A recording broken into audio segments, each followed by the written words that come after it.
Welcome to the Tuesday show. My name is Ultra David. And I'm James Chen. How's everybody going? We're going to be talking about the shooting, of course. That's what we're going to be leading off with. We're also going to discuss a bunch of tournament results. A lot of stuff happened. It's crazy. We talked about it last week, how there seems to be a lot of events, and every week it just feels like that's what's happening now. I didn't even know about some of them until we were talking about them just before we got on the air. Yeah. We're also going to talk about the cancellation of BCF. Well, just for Tekken and Dragon Ball, right? Correct, so, correct. Yeah. Right, more accurately. And then there's a bunch of other news that we're going to get to. But again, we're going to talk about the shooting first. This happened in Jacksonville, Florida, at the GLHF lounge or gamer lounge, whatever it's called.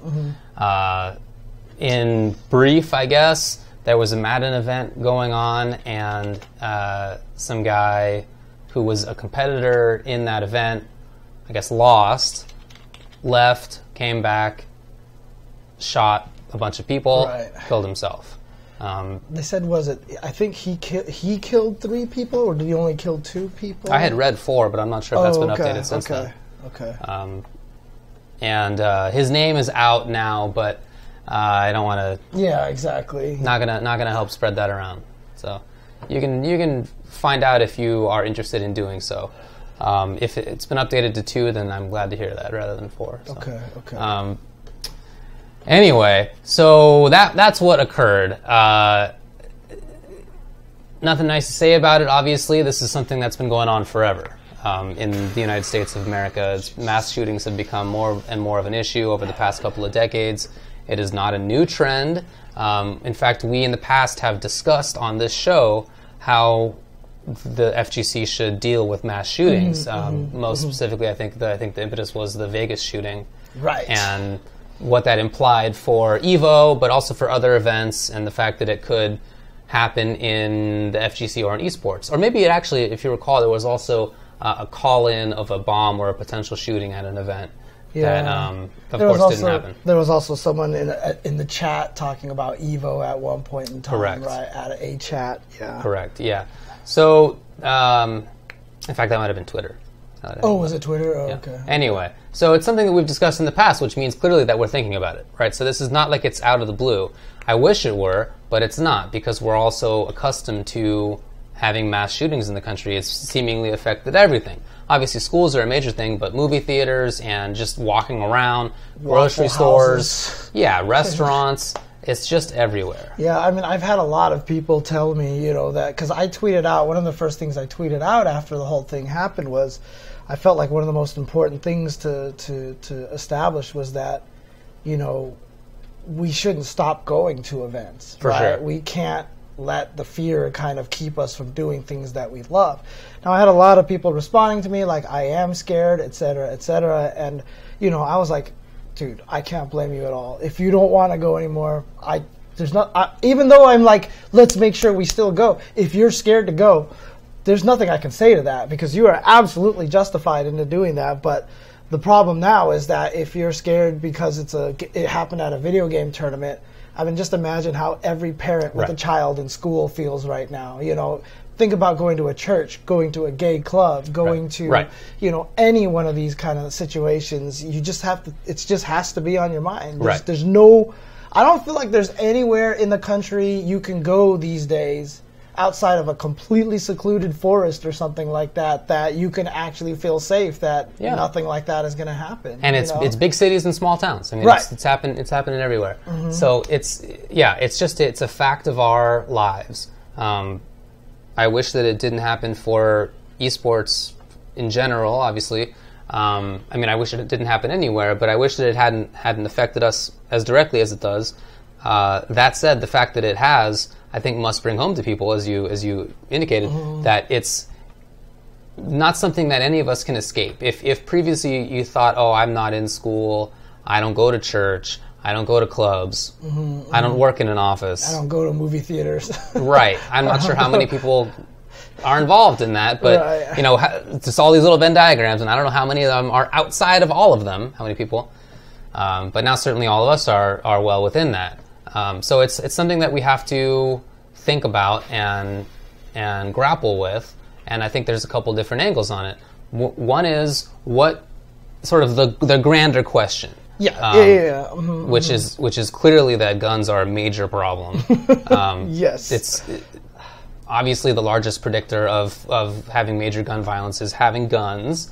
There's obviously no surprise about that. Right. Yeah, I mean, just to get this straight across right now, I know there's probably people in the stream watching who are going to be, anti-gun reform but that's just not what you're going to get today. It is definitely not. Yeah, I think, honestly speaking, that if you're somebody who has an expansionist view of the Second Amendment as sort of being inviolable, I think that you have to realize that your political philosophy entails mass shootings. Right.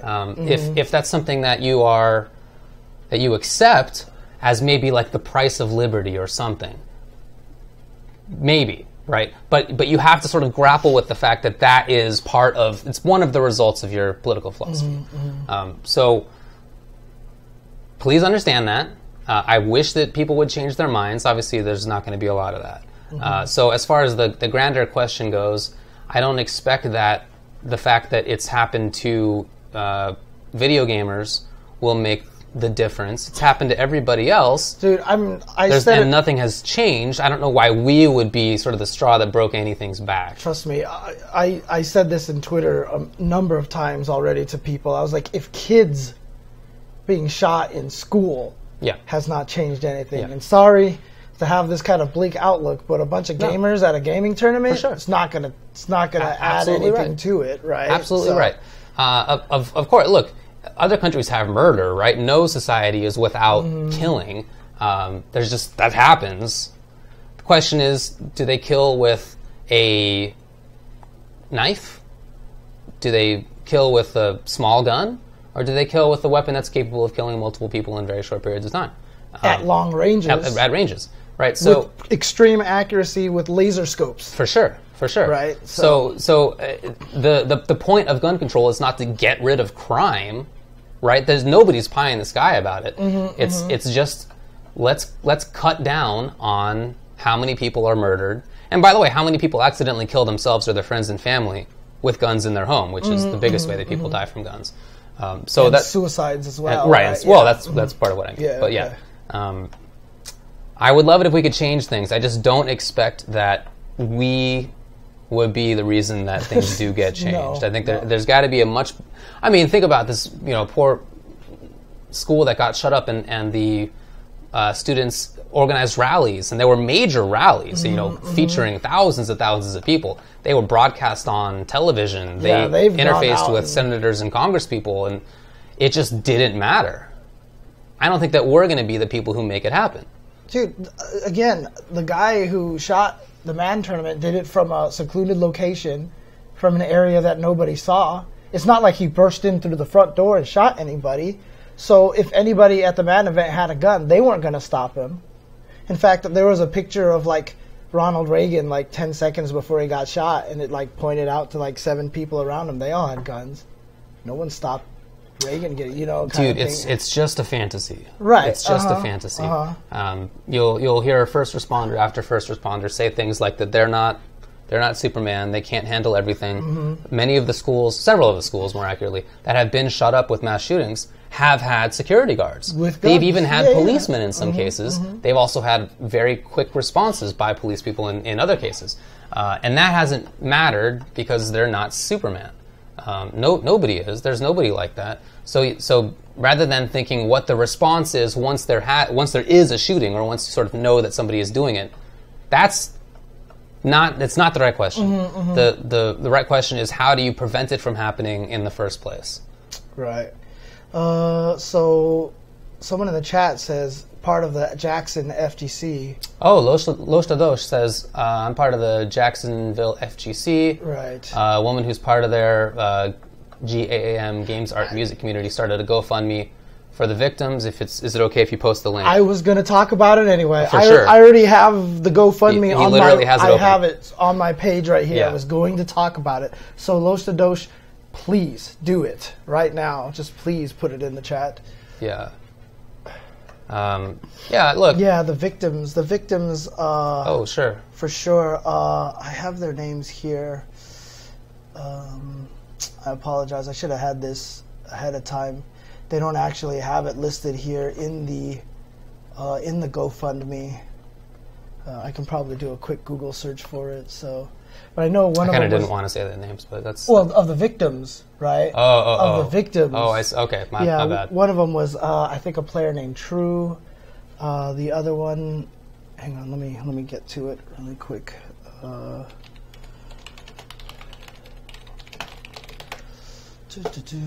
Let's see here. So it was Eli Trueboy Clayton, and Taylor Spot Me Please Robertson. There you go. 22 and 27 respectively. And you know what the scariest part about this is too is like I asked one of my friends, you know her, Emily, as well. Mm-hmm. She worked closely with. She knew all the people involved in this. She worked with ESL, and ESL has done Madden stuff. Yeah, right. So she knew all these people, you know, and so you got to imagine how hard that this has been for her, you know, to handle this kind of situation. You know, it's wild to see tweets from people that they were just shot in the thumb, and so they're glad that they're okay. I know, right? Yeah. You know, somebody tweeted that they had been shot, that the bullet had grazed their head, yes. right? And that they're glad that they're okay. Just incredible to, you know, obviously I've never been in that position. I hope nobody else is, but it obviously occurs, and I just can't imagine. Right? Literally, I think I cannot. I can only make an estimate. Yeah, and seriously, like I said, I was telling a lot of people, they were like one guy, the person who was streaming the event even tweeted me. He was like, because I was saying you should keep going to events. He was like, this happened just literally right in front of my face. Right, I saw that. How am I gonna? And I was like, dude, you have every right to not go to an event ever again. For sure. I'm not ever gonna say anything about it because I can't even imagine what that's like. Yeah.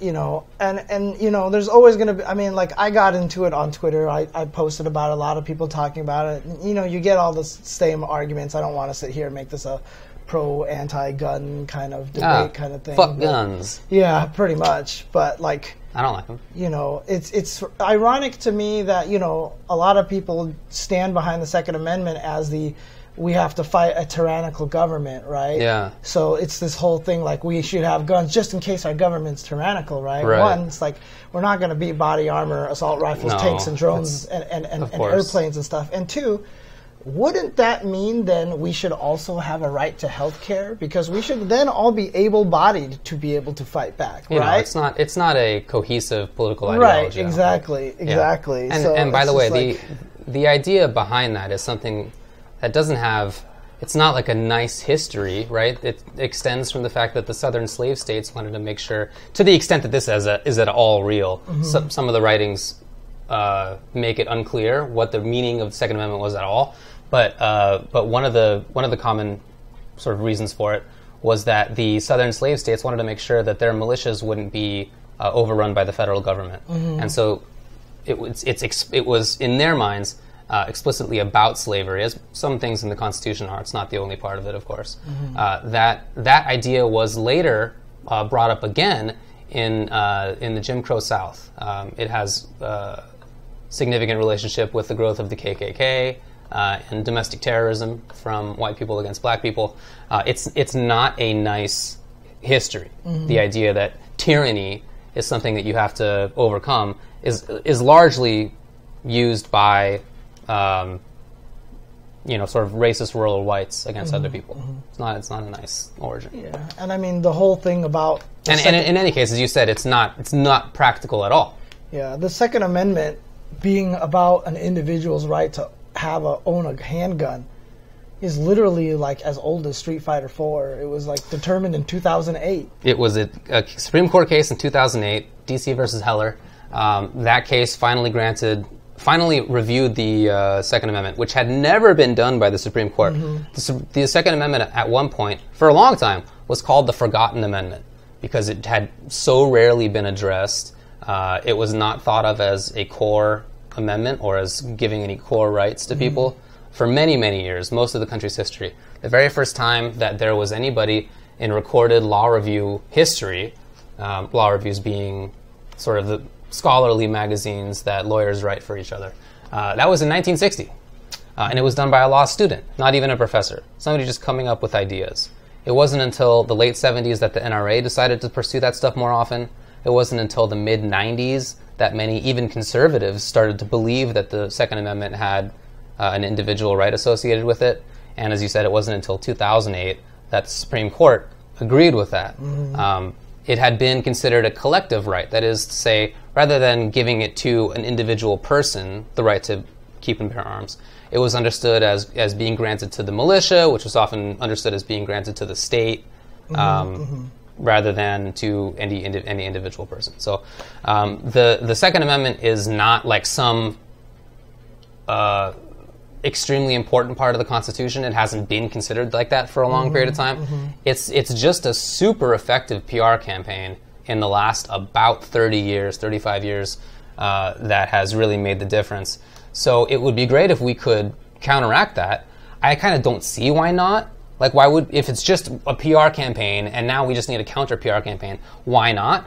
But it hasn't happened. Well, it sure doesn't seem like it's going to happen either. A lot of the politicians are in the pockets of gun lobbyists. For sure. So and as oftentimes happens in the government, it's hard to have two sides that are really donating money in that kind of way. Right. One of the sides has a lot of stake in it. The NRA is supplied by a lot of gun manufacturers, and they have a literal financial stake in it. So they're willing to pump in money because they don't want to lose money. That doesn't really exist on the other side. On the other side is only people who don't want people to die, which is not a financially backed lobby in the same way. That happens in a lot of things in the government. This is an example of that. Right. And it's the reason why nothing has happened. It's the reason why we've had schools shot up and nothing changes, and why we have thoughts and prayers from everybody over and over again. I mean, I don't think that it's only the NRA. I think that there's a big part of the country that is fearful and that sort of does worry about the tyranny of the federal government. As I said, though, I think that those are largely the people who I don't care very much for, the sort of rural racist that I think has sort of direct roots back into the Confederacy and the post-Reconstruction late 1800s in Jim Crow South. I don't want anything to do with those folks, but I definitely think that there's still very much a strong descendant of that. I don't want that. Someone in the chat actually says in the South that they hear the argument of we have to protect ourselves from the government. Of course they do. What if the government is led by a black guy? Right. And you know what the crazy thing about it, too, is, like I said, one, we're not going to... The people with handguns aren't going to make a difference, right? I mean, like, I honestly feel like the biggest weapon of being able to fight a tyrannical government at this point in time would actually be a free and clear internet.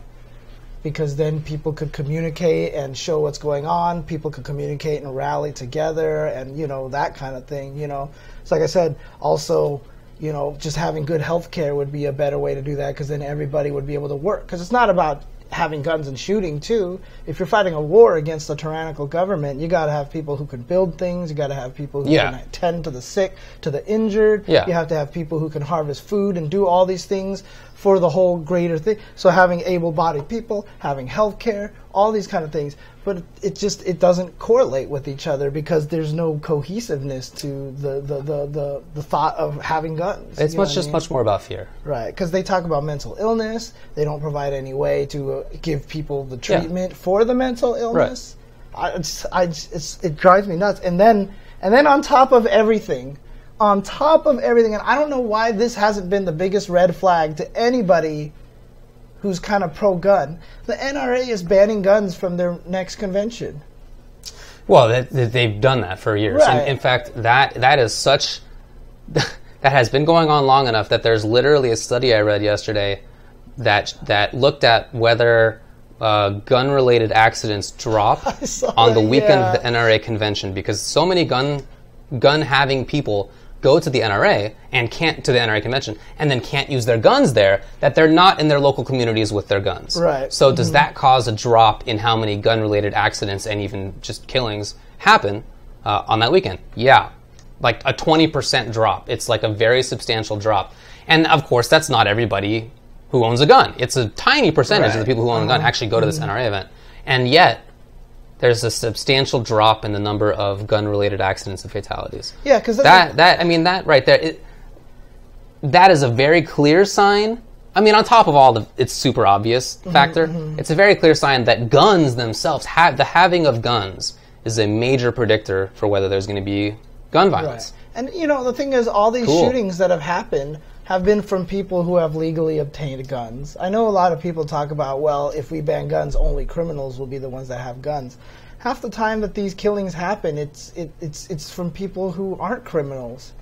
You know what I mean? Many times there hasn't yet been a criminal thing. I mean, sometimes there are people who were even like looked at by the FBI and whatnot, but sometimes it's not at all like that. It's just folks. I mean, to be fair, you know, I did have someone tell me a story, you know, on Twitter that, you know, they were about to be robbed out by the ATM, and because they had a gun, that they basically saved themselves. Right? Sure, I believe it. And it absolutely happens. It happens. Absolutely happens. I don't know how often, but it occurs. A lot of those do occur because the other person had a gun, right? So there was an article linked to me, and they were like, "How about all the times that the gun has saved lives?" And the people who were attacking had their own guns. Okay. Right. So. And then plus the other thing, too, and it's a weird thing, like, this is just of my own thought, but, like, there just hasn't been a reason to develop non-lethal firearms. Because... That's been happening. But it's just, no one really talks about it. It's not a big thing because guns do the job already, well, you know what I mean? So, that's not true. People have tasers, and they have, you can shoot bean bags, and you can shoot little corks and whatnot. I mean, that stuff exists. It's just, it's not, I don't think that's that relevant to the question of controlling deadly firearms. You can. I just think for the role of self-protection in your house, like there's got to be something that you can shoot into someone that just emits electricity like crazy. It's not a taser gun, you know what I mean? No, that's a taser gun. That's what it is. Doesn't it like shoot like wires and you have to but see that I don't know if that like if there's two people, like can you get two people? All right, if you had a gun, could you kill two people? No, I mean the argument that a major reason to own guns is to protect your home against home invasion is again, it's one of these Superman kind of things where maybe every now and then somebody prevents an attacker from doing something in their home. Much more frequently, the gun is locked and you can't just quickly get it, or the gun is in another room and you can't just quickly get it, or you're scared because somebody's got a gun or whatever. Right? It's just it's not a practical thing. It can happen. It's not never. But it's just not a practical thing to expect that having a gun is going to... And certainly nobody comes into your house in the first place, or doesn't go to your house in the first place thinking, what if that person has a gun? Right. It's not the mindset of somebody who does that in the first place. I think that is not a good argument for why you should have guns. It's wild. Yeah, I mean, it's frightening when someone from the Middle East tells us that they don't want to move to America because it sounds too dangerous. That's what Tekken Master told me. Yeah, He'd never want to live in the U.S. because the U.S. is dangerous. Yeah, I mean, he lives in Bahrain, which is not a dangerous country, but he's not, he's not so far away from things that are happening in Iraq and Yemen and whatnot, right? I definitely get it. Anyway, I'm very much in favor of gun control, and that is not to say that I want the complete... I do. I basically want all guns gone. That is basically my position. However, I understand that that's not plausible, right? It's not going to happen. I'd much rather there just be stronger regulation. Yeah, I've heard this argument before too. If you're living in a place where the police are far away, that they're 30 minutes, that they can't get to you, that having a gun is more important. You know, like having people trying to come and like kill your cows or something like that in the farm. For sure. So what some countries do is they, in that kind of an instance, they can give a license to somebody to own a gun to actually protect themselves. That is something that some countries, Australia does that exists. So it's certainly a problem that can be overcome by smart regulation. Right. I want smarter regulation. My pie in the sky ideal is we just don't have guns. That's not going to happen. Right. So the second best thing is let's have better regulation. And that's not made impossible by the Heller decision, by the way, or the one that came after it. You can still regulate guns. That primarily applied to the home. Can you own guns? Can you own handguns in the home? Yeah, you can. But can you own a bazooka in the home or whatever, an assault rifle? Can you own anything in public, right? These are different questions. Yeah. So we can definitely still do, legally speaking, gun control without having a new Supreme Court decision allowing it. It is already allowed. It's doable. It's just we're just not doing it. That's all. Yeah. I mean, what the regulation entails is, I think, not. It's sort of the secondary question, because for many people, that's not. Many people who oppose gun control, the question is not what kind of gun control should we allow. It's let's not allow gun control, right? So the first point is let's get to a point where we can have it so that somebody who opposes some gun control can say, what kind of gun control should we allow? Yeah, they're not even there yet. And JFC, something we gotta go. JFTC, we already said that earlier, that obviously this isn't going to change anything if a bunch of kids being shot in school hasn't changed anything. Although, you know, gamers are pretty resourceful people. You know, if it can spur a group of people and somehow it works out, you know, that gamers are the ones that can do it, because they've obviously done all sorts of crazy things in the past. So, I mean, maybe, and more power to them. I'm not saying it can't happen. I'm just saying it's very unlikely. Come on, yeah. It's very unlikely, so. Yep. You know, a lot of folks own guns, and not many people are opposed to gun control. I mean, if you look at the polls, very consistently, there's broad support for gun control. And that's both among people who don't own guns and people who do own guns. So there's public will for it. There's just not the will when it comes to the top-level politicians. It just doesn't exist yet. I wonder if, I mean, at least we shouldn't be able to have access to laser scopes and assault rifles. I mean, come on. Like that, right? Right. I mean, that, like, I don't know. Crazy. Absolutely crazy. It's certainly, I mean, it's not true that NRA members or silencers are all evil people. That said, bump stocks, you know, yeah, come on. all these things. But that said, I think that if your political philosophy is something that takes an expansionist view on the Second Amendment, saying that there's no regulation that's permissible, I think that you have to understand that your philosophy entails mass shootings. It's just part of it. And maybe for you the calculation is, okay, we're willing to accept some mass shootings in favor of having liberty, and in the way that you define it. Right. But I really think that that's just something you have to contend with at a personal level, that is linked to your philosophy. And that's the interesting thing, is just, well, you know. Anyway, so that's the larger sort of overview of the world that we live in. And I don't think any of us expects it to change anytime soon. Yeah. The secondary question is at the lower level, which is what happens at FTC. What do we do? Right. Yeah. I mean, so assuming that political action is not the way to go and that we can't expect things to work out that way, what do we do with our own events to make it so that we can be safe? And so already some tournament organizers have talked about increasing security. For example, at SoCal Regionals, which is this coming month, they're going to have increased security there. There have already been events this year that had more security. For example, at CEO, there were bag checks on the way in. Final round required people to have clear bags so that they could see what was in your bags. I didn't go to EVO, but I've heard that EVO had more substantial protection this year. That's what Sejan was telling me. You know, those are things that can be done at least at the biggest tournaments. Right. But that said, that is costly. It's very costly. You have to hire more security people and people who are doing a certain job rather than just sort of walking around. Wizard also said that there were basically undercover police officers at EVO. Yeah, he tweeted about it. Okay. So there are tournaments that are doing these things, but like I said, those are expensive. Not something that every tournament can do, and especially something that is on the smaller side. Right. It's just not reasonable to expect something where there are 20 or 30 people there to have anything like the resources required for substantial protection, substantial security checks. You know, whether it's bag checks or whether it's a metal detector or whatever it may be. Those places just don't employ enough people. Like, it's not financially doable for them. So I'm not sure. I'm not sure how you fix that problem. I'm happy that on the larger side of things that they have taken measures and that they're going to be stepping them up.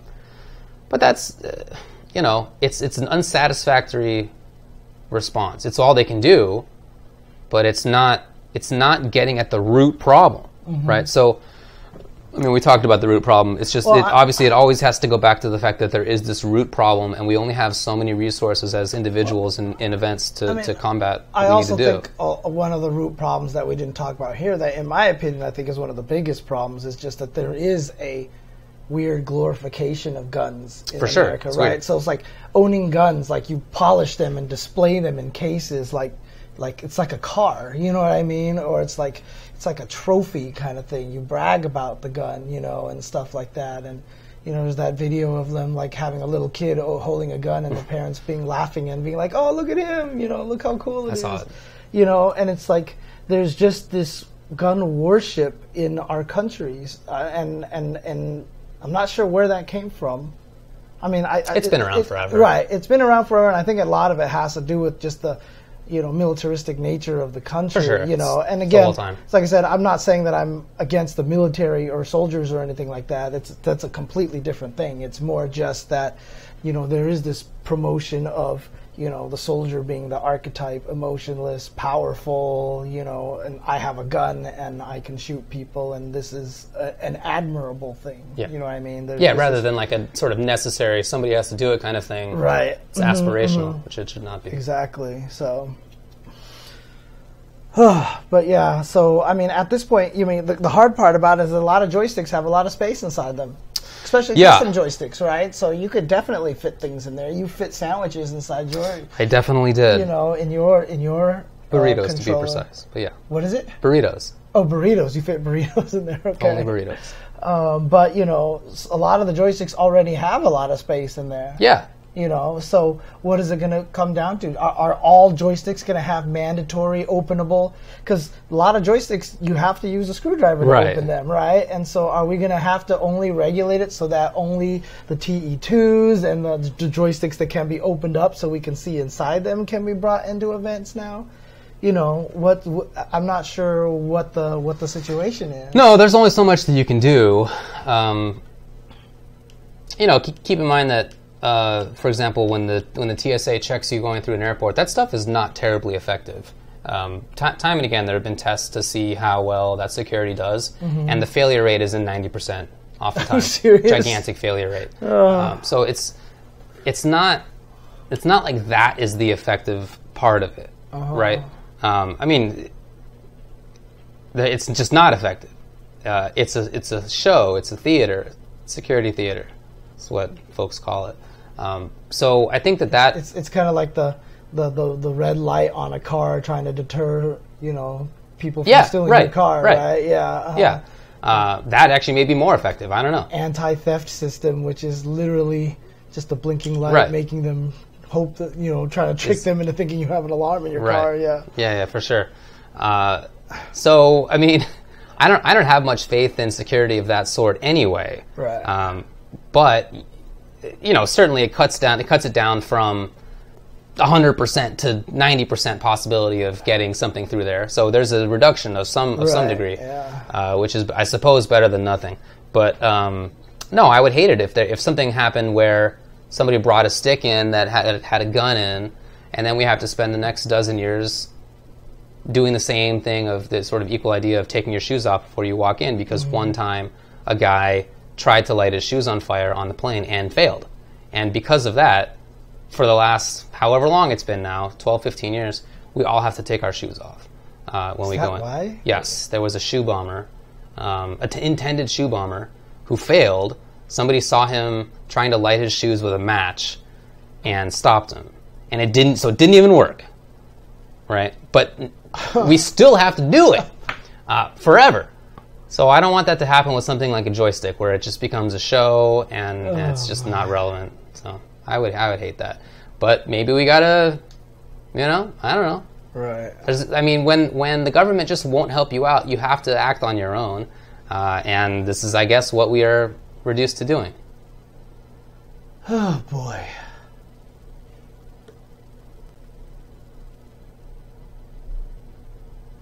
Yeah, I mean, some checking is okay. It's okay. What I'm saying is I don't want to get to an extreme point because I think that that's not helpful. Some check. I mean, bag checks, the metal detector kind of stuff that other tournaments have already put in, okay, I think those are reasonable steps, and I'm glad that the big tournaments are doing it. But I don't want to get to a point where it gets crazy. Yeah. No, I mean, you brought up Tekken Master, but Leffen also tweeted that he's kind of sad that the scene for his game is based in the United States. He has to come here frequently because he's, at least to some degree, worried about a shooting. And it may be that his experience is different than most people's. Most people are just coming to a tournament and kind of anonymous.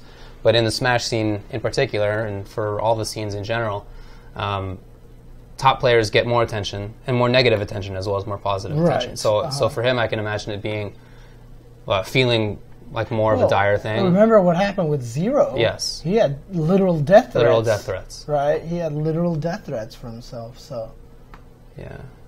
So, I mean, look, I don't think... It's not likely that anything's going to happen, obviously. It's just in day-to-day life, even though we've had shootings, obviously it's not likely that any of us get shot. But you have to act as though... You have to sort of take those steps to lower the possibility, since the government won't do it. And we have to have bag checks and stuff like that, I guess. Right.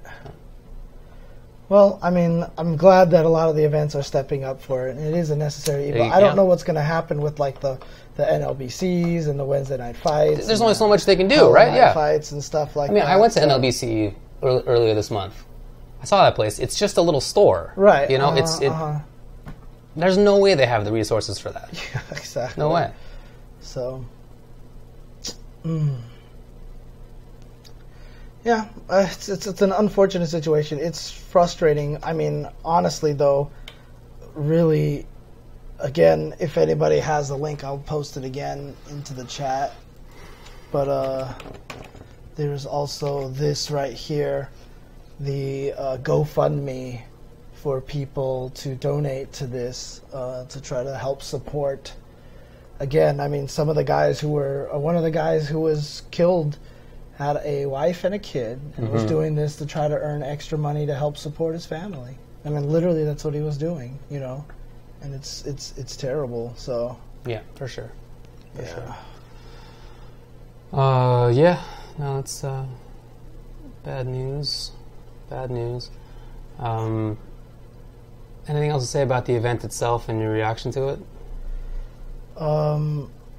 Again, I mean, I've seen a lot of people express their concern about going to events at this point in time. And again, I think the right thing to do is to keep going to the events, because we can't let the fear kind of prevent us from doing that. And again, it's like, oh my God, it hit home, right? But again, schools are being... I mean, one of the most recent school shootings, they interviewed the kid. It's one of the kids, and the kid was like, why was this a shock? Why is this a shock that it was going to happen to our school? It's like, it's happening everywhere. Like, why is this even a surprise? Like, how could you even call this like are you surprised that this happened? They were like, no, right? I mean, that's just the way it is, right? So we can't go to theaters. We can't do anything right now. You literally can't go enjoy anything that you want to enjoy without this worry. So, if you can find it in yourself to still make it to the events, I think that that's the right thing to do. If you are scared, though, and you are worried, and you are already a paranoid kind of person and don't want to go there, or if this just really just changed your mind about going to these events, again, I have absolutely nothing negative to say about that. Sure. You are absolutely in your right to do it. Everybody has the right to stop going to events. So yeah, right. Everybody's risk tolerance is different. That is for sure. That is for sure. So, also unfortunate to see some of the reactions to the event. We all, I think, expect for there to have been sort of abusive media in response to it. Okay. Frankly, I haven't seen as much as I was worried that I would. Okay. It exists. Like saw a segment on Fox News that was about how this was about violent video games and banned video games, and obviously ABC had a thing that said that to be sort of worried that there was a new tournament to be held at eSports Arena. So there it exists, but I kind of thought that there would be more. It's just that I think that it's like with the kid who you referenced being not surprised that guns happened at his school. We're all sort of conditioned to this ridiculous cycle of guns and then bad media responses to it and then more guns. So it's not. I was expecting for there to have been bad media stuff. So. And again, it's not contradictory to say that, I don't blame you for not going, even though I said you should. I believe you should go. Yeah. That's the way I view it. I don't think that's contradictory. I think that you should try to go, but like I said, if you can't find it in your heart to do it, I'm not gonna argue with that at all. 100%. So, yeah. Of course. So Ernesto Lopez put up a video that was about the event. I didn't watch it, so I think he actually watches the clip on there and does a reaction video to it. I think it's literally a reaction video to it. And I know before he was focused more on just like the comedy aspect and stuff like that, but to do an actual reaction video to it, I'm not. And then he monetized the video too. Indeed. He monetized the video. So it's Indeed. not a good look. It's not a good look. And very disappointing. Yeah. Very disappointing. Not happy about that. Because, I've supported him in the past when he was doing all the humor clips and stuff like that. I've funny stuff. Tried to help him out, promote his comedy and stuff like that. He's done hosting at, what was it, KIT maybe? Yeah. Which I thought was good. I thought it was well done. Yeah. Yeah, that's super disappointing. I don't know the guy terribly well. I'd be surprised if he had any sort of negative intent in doing that. Right. I don't know. But I think I'd be surprised if he was like intending maliciousness. But it certainly comes across as being very bad. Right. He did unmonetize it. He did apologize about it. But the question for us, obviously there's going to be people like, well, what are you guys doing right now? You're talking about it, and you're trying to For sure. I guess it's. If he talked about it, that would be different. But I think a reaction video is gnarly. Is not good. Like actually watching the clip and reacting to it on a video that you're editing and putting up. I don't know. I think that. No, it's bad. Yeah. Like discussion like this, if he just discussed it like this and face to the camera and was like, hey, this is how I feel about the situation. If he did that, if Max did that, if Flo did that, if anybody did that, Eris did that, I don't think that would be a problem. It's just talking about it? Just talking about kind of like we are right now, right? Yeah. So yeah. I hear you.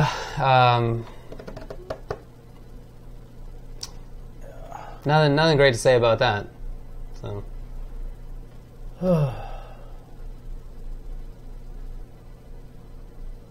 Oh, it was just the audio. Like I said, I didn't want to watch it. Oh, okay.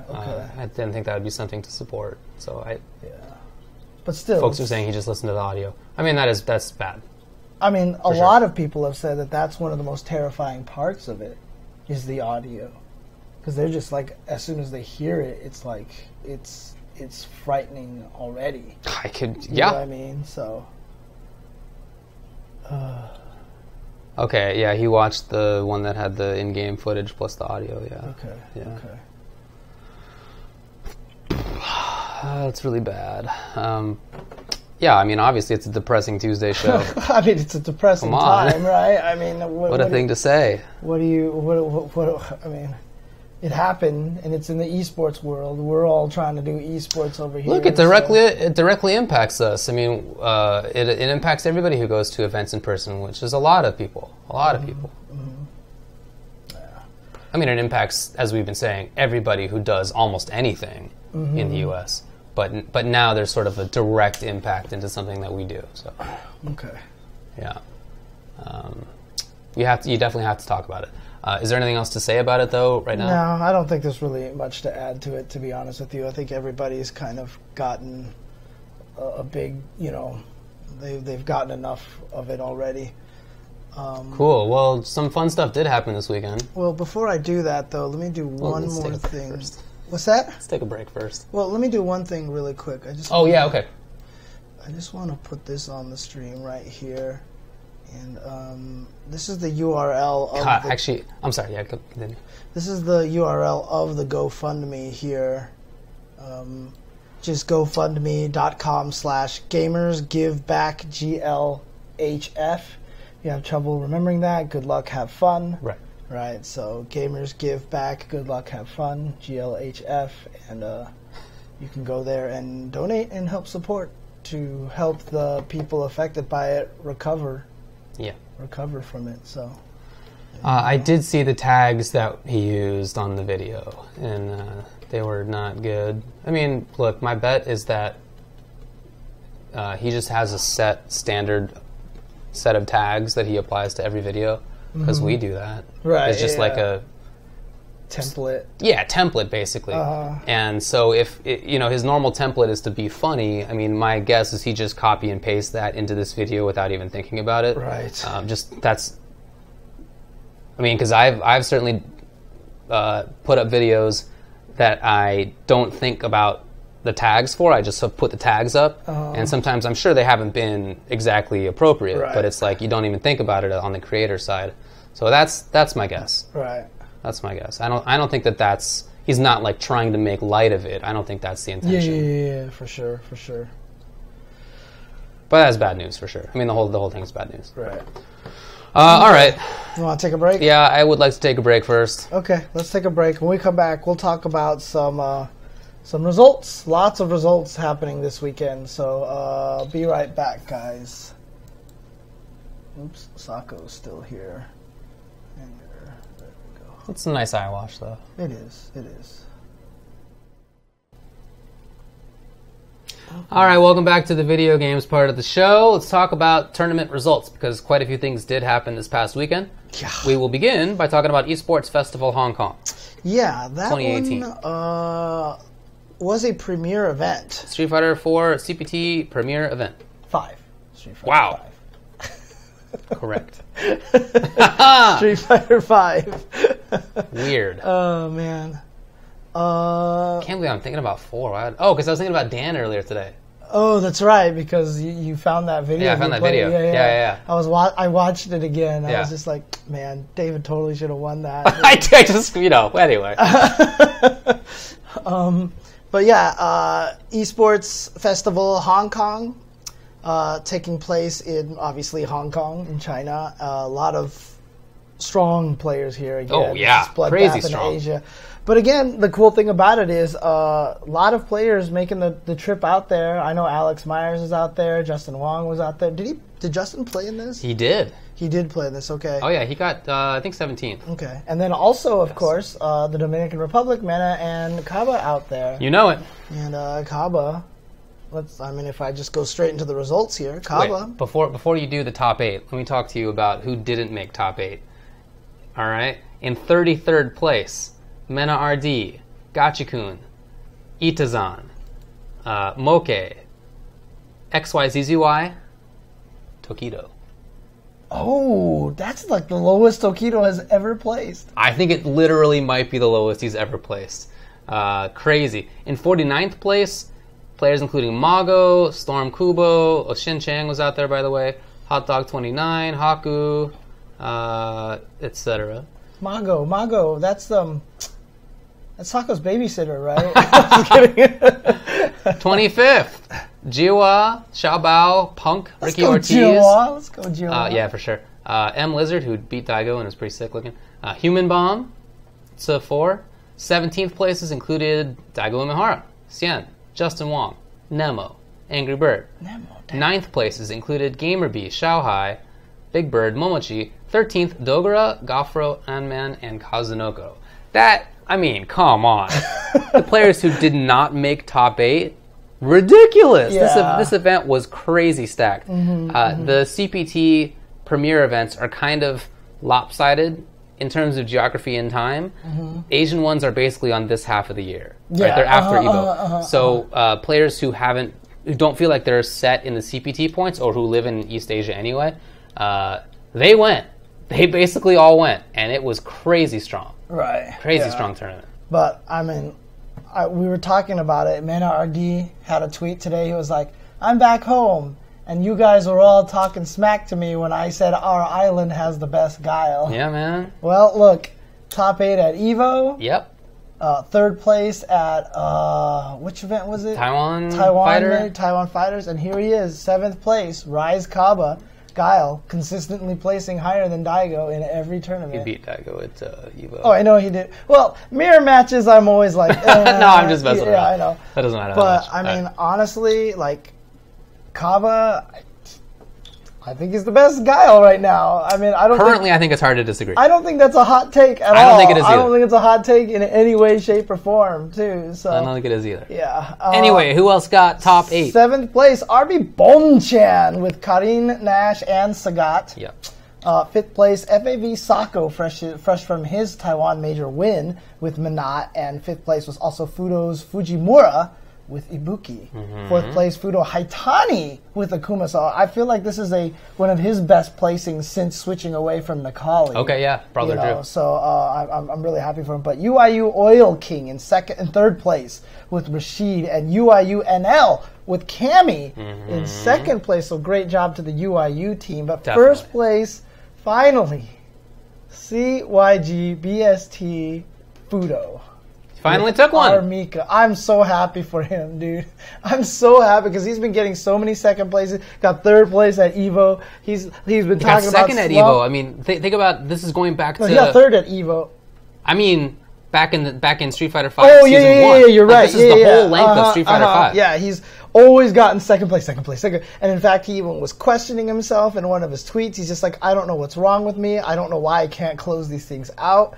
But he did it, and he had... Did you see some of the sick tech that he did? I did. Did you see the anti-V-trigger dive kick that he did to NL? He's like, let me call Nadeshko. Drill through, and then Nadeshko punishes, and he linked it into the super. That was sick. I mean, seriously, good job to Fudo. Yeah, congrats to him. Super happy for him. Oh, yeah, and you definitely. know, Daigo was probably in the crowd going... He was one of the background Street Fighter guys. Very deserving, of course. Very cool. Congrats to Fudo. Has been consistently one of the best Street Fighter 5 players throughout the game's life. He was definitely the best player to not have won a premiere. So, I mean, at one point in time, if you guys remember, Fudo and Haitani, we were always talking about as the 2 most consistent Street Fighter players. You're right. That was the general consensus at one point in time.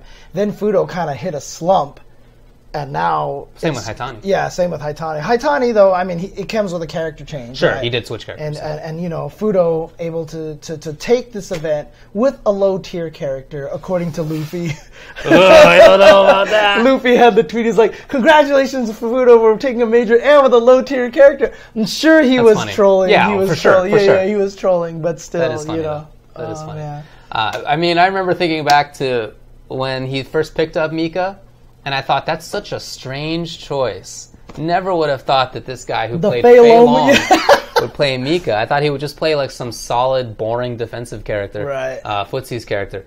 But and he even said at the time, he's just playing Mika because she's fun, and he didn't expect to last with her. He said that he just thought that she was kind of cheap enough that he could get away with a lot of things, and so I'm just going to take advantage of that right now. Right. Yeah. But he just never stopped doing it because I think he just likes that critical art too much. Look, but it's not just that. I mean, in the end, and now after with multiple years of experience with the character, his neutral game is ridiculous. Yeah. His footsies with that character are amazing. Every single time he hits a stand strong, it's into EX. 1,000%. Yep. He does that. Every single time he can whiff punish with the face into butt, he does it. He whiff punishes with crouching short a lot. He does slide a lot in situations where it hits, even if it be unsafe. He it works. Like, his neutral game is so strong, and he makes her a wall. I mean, his anti-airs with the character are crazy too. Great linking into supers off of those crouch shorts and stuff like that. Yeah, so good. So he ended up picking a strong character for himself. I just didn't see it at the time. You know. Yeah. I mean, I think at the time, some people early on in Street Fighter V recognized her as being a strong character, but I think in retrospect we might not have even gotten to the full depths of it because she was nerfed substantially, and yet she is still one of the better characters in the game. Yeah, right? yeah. So I mean, it's interesting because I know Fudo's joking because Fudo at one point in time even had a tweet. He was like, "Just look at the top placing in CPTs to know who your top tier are." And Fudo's up there, so Mika was in that list. He even had Mika listed there. So I know Fudo. I know Luffy was just having a good time. So for sure, cool for NL to be up there. Same with Oil King. NL Fujimura just being continues to be one of the best. So consistent. NL very consistent. And honestly, I feel like he is the most consistent Cammy right now. Gamer B, Xiaohai in 9th place, Kazunoko in 13th place, but I feel like NL is the only one that has that kind of consistency with her. So. Yeah, I think you're right. The top 16 does include 4 Cammies, but if you check out who's in top 8, it's Mika, Cammy, Rashid, Akuma, Ibuki, Manat, Karen, Nash, Guile. That's more than 8. Did you just skip Sagat, dude? Oh, and Sagat. I mean, he lost to Sagat. I know. If you count them all, that's 10 characters out of 8 players. So I think the game's diversity actually in this tournament ended up being fine. I mean, that's actually a really good list of like top 8 right there. It's like, good, strong, man. It's only Bonchan that I feel like is kind of throwing it out of whack a little bit with the Karen, Nash, and Sagat. Although Karen is good. For sure. For sure. I don't think she's top 10, but she's good. Not she's top good, tier. So yeah. Yeah. Anyway, very cool to watch. Again, it's crazy to see how many strong players ended up not in top 8, but that's not even bad for them, right? That was just how strong the tournament was. It's how it always is, it's just going to be like that sometimes. It's how it always is. Even somebody like Tokido, who has been so consistent, he can't make grand finals every single time. Most of them, but you say that. Most of them. You say that, but man, that guy has done an amazing job doing that. It's ridiculous. But speaking of Hong Kong, I also wanted to bring up, no, this is the same results here. There was another tournament that was at Hong Kong. It was the end of the Neo Geo World Tour. Ah, right. The Neo Geo World Tour, where I think they had like Metal Slug events and all these kind of other things going on there as well. But of course, the big thing here was the King of Fighters 14 tournament. Although they did have a 98 tournament as well. I'm not sure which one of those was a bigger deal, to be honest. Oh, okay. Well, so in the King of Fighters 98 tournament, Joven and Laban got 7th place. 5th place was Hak Chai and Pac-Man Loon. 4th place was Tremba Dako. And 3rd place was Blackwell E.T., 2nd place, Wild Hop 1802. Love it. Love it. Man. Wild Hop. Great name. Yeah, it's just a total nonsense name, that's all. And it's perfect for KOF, frankly. And of course, 1st place was Tremba Douyu Xiaohai. So there you go. Nice work. Yeah. Nice work. I'm going to pronounce it correctly from now on. You can do it, man. I need to. So basically, like the Punch King, like Attack King, and then Fighting Fish, the kid. That's what Tremba means. Like you're like the Punch King. Or oh, like the sick! Really? King. Yeah. Oh, I had no idea. So Tren is the same word in Japanese as Ken. Shoryuken. Okay. It's the same word. Yeah. And so when they say wave Hadu fist, so that's because Ken Tren means fist. Can also mean punch. So it's really like the fist lord. Basically, sick, kind of thing. It's kind of a sick name once I found out what it means. I think that's way cooler. Yeah. And then Douyu is like a fighting fish. It's like the a fish. Yeah, fish. Yu is fish. Okay. But Douyu is like the fighting, like the those fighting fish out there. You know that. Okay, never mind. I don't know anything about a fighting fish. But that's cool anyway. There's that fish. I'm not saying you're wrong. I just don't know anything about a fighting fish. Beta fish, that's what it is. The BETTA fish, the beta fish, which is a fighting. Okay, you know what? You don't know anything about this illegal market of battling fish. Oh my God, really? That. I don't know if it's actually that way. It actually sure is. Enough, the Siamese fighting fish. The Siamese fighting fish, and it is BETTA. It is. It is BETTA. But look at this. It's a very pretty looking fish. Oh yeah, it's a beautiful fish. It's a beautiful fish. So. Known to be highly territorial. Mm-hmm. Yeah, see, for once I'm not speaking about all this random nonsense. I looked it up. Oh, they are called fighting fish in Thai and Khmer. Yeah, so there you go. So Tremba Douyu Xiaohai. That's awesome. Yeah. I mean, I don't support fighting fish. but I mean, it's a cool name. It's a cool name. It's a cool name. So yeah, because the fish is beautiful and it's a and it kind of gives the bred specifically for heightened aggression. Domesticated beta matches can go on for much longer, with winners determined by a willingness to continue fighting. In the wild, they do spar, but only for a few minutes. Okay. 我不知道你的中文. Dang. Anyway, enough about fish. That is a cool name, though. Yeah. King of Fighters 14, 7th place was S-Song, or Song, as well as TXC Violent Kane. 5th place was Blackwell ET 1120. I'm assuming it's the same ET. 5th place was V/FRZ1X. 4th place, 全把斗鱼小孩. 3rd place, Lao. 2nd place, Roey ZJZ. And 1st place, Sanwa M-. That was the Japanese player, if I'm not mistaken, that last year, for the end of this event, like he was like, I'm the best, I'm going to take out Xiao Hai, if I kind of remember that. If I have the lore correct. I don't remember the exact same thing. Okay. I don't remember the whole thing. Yeah, sorry, Fudo Stamps. I'm going to try to correct it. Yeah, Shuriken.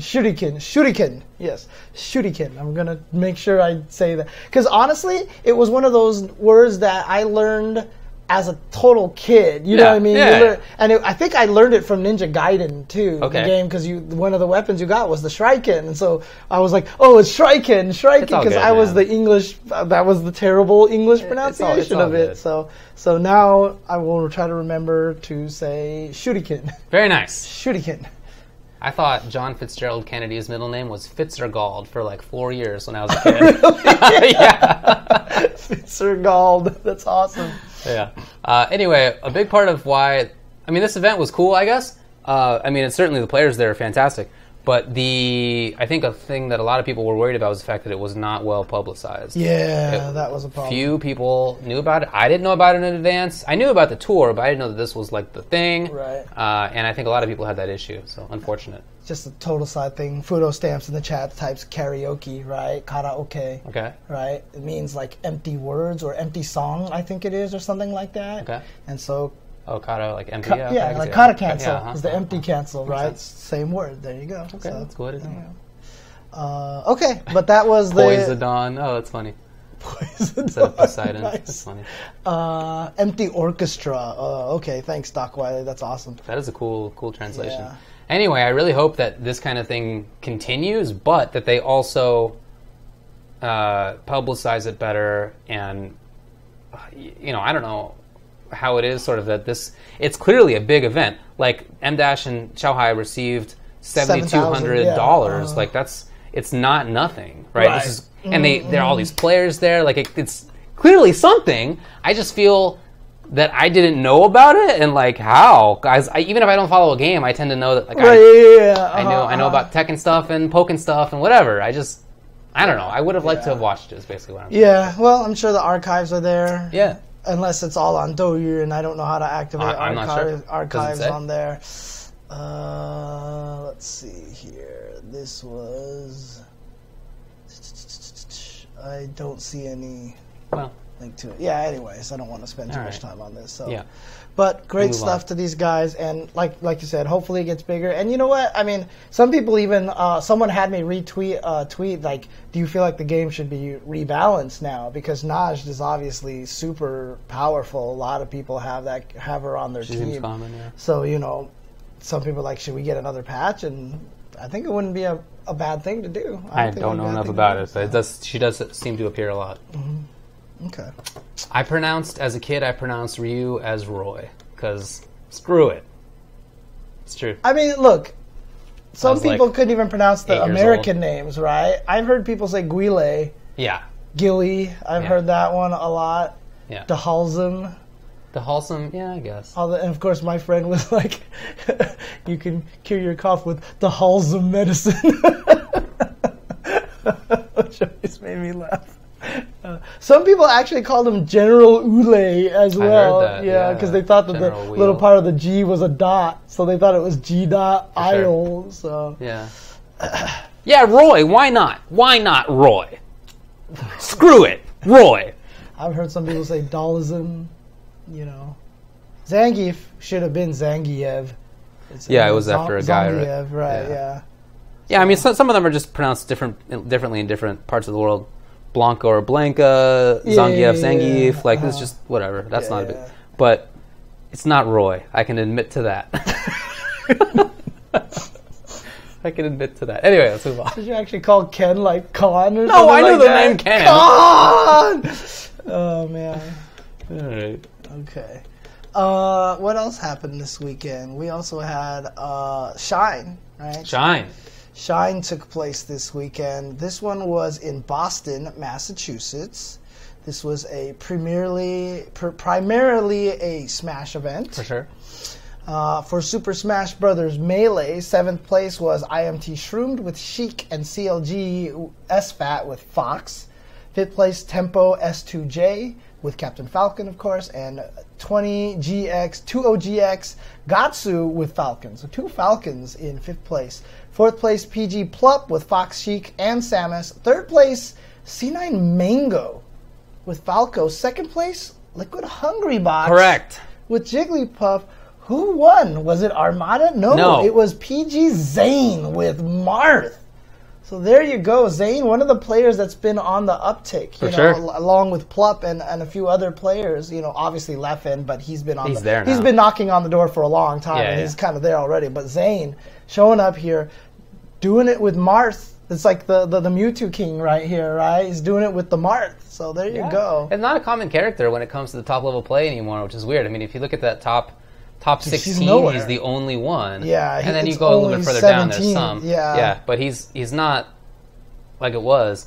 So it's pretty cool. I mean, I watched it, and it was definitely interesting to see how he dealt with it. Doesn't seem, I don't know that much about the game, but it doesn't seem like a super easy matchup against Jigglypuff. But I could be wrong. It's just how my impression of it. In any case, it was really fun to watch. Yeah. And by the way, did you hear about Ninja offering an extra $50,000 if Mango won? Are you serious? Yes. Ninja is a Mango fan, huh? Ninja is a Mango fan. So he just would have given Mango $50,000 if he won. I've heard that it was supposed to have gone as a prize pot, just in general. Okay. But that's what I've read. Hopefully that's accurate. That it's the pot. Interesting. So, but so there was some conversation as to whether to even allow that, because if you think about it, like, isn't it kind of in everybody's financial interest to just have Mango win, right? If you're in that top 8, you're going to get more money if you get 8th Unless place. Mango gets all of it, right? I think it was for the pot. Okay. I think it was for the pot. That's what I've read. If it was just for Mango, then I don't know. It's weird, but in any case. Interesting. I mean, come on. Even if you play it for pride, if if you can get $10,000 for getting 3rd, or maybe you get $10,000 for getting 2nd place rather than winning, and you get probably not that much. You actually would get more as 2nd place. You probably would. Losing and having $50,000 added if you were up against Mango. You probably would. It's wild. Zane has it. So Legend 12x2 says that Zane's only been playing for 4.5 years. That is super fast. Awesome. I mean, like, if you think about it, in any competitive game, that's a short period of time to be winning, to be playing before winning. There's not that many examples in other games of it being less than that. There are some, for sure. But Melee? Still. Yeah, Melee, though, is super hard. Dude, right? Yeah, that is ridiculous. Yeah, super That tough. is really, really... Very impressive. Very impressive, yeah, exactly. But, man, I mean, I think that's cool because... he's only the 15th person to ever win a Melee major. Yeah. It's wild, huh? Yeah, I read the same thing. That is crazy. I mean, assuming that that's accurate, but I read a tweet that said that. That's... Smash Brothers for Wii U was also played It is accurate. That's wild. That's crazy, Absolutely. dude. That is crazy. I need to go check that out because, like I said, if I ever was like, you have to play Melee competitively, I would play Marth. That's 100% who I would play. Cause so basically, when me and my friends played Free for All, and it was just timer based or whatever like that, right? I won a lot of the games, right? Like probably most of the games I would win. But if I played Marth, it was just like not even a contest. I just killed everybody. It was ridiculous. I loved Marth so much. So he seems like a fundamentals type character. Yeah. Well, he was also he's cheap. He was just really cheap. I mean, yeah. So. Yeah. Super Smash Bros. Wii U, 7th place is C2F Dark Wizzy with Mario, CLG Void with Sheik. 5th place, Echo Fox MVG MK Leo with Cloud Bayonetta and Martha in 5th place, along with Africa Jackal with Sonic. 4th place, MVG Light with Fox. 3rd place, Tweak Bayonetta. 2nd place, EMG Mistake Bayonetta. 1st place, Liquid MVG Salem Bayonetta. Bayonetta's a problem? Could be. Maybe. Could be. But you know what? I have a funny feeling that the Smash players the Wii U players are probably like, whatever. They're just waiting for Ultimate to come out now. I mean, frankly, it's 4 months away.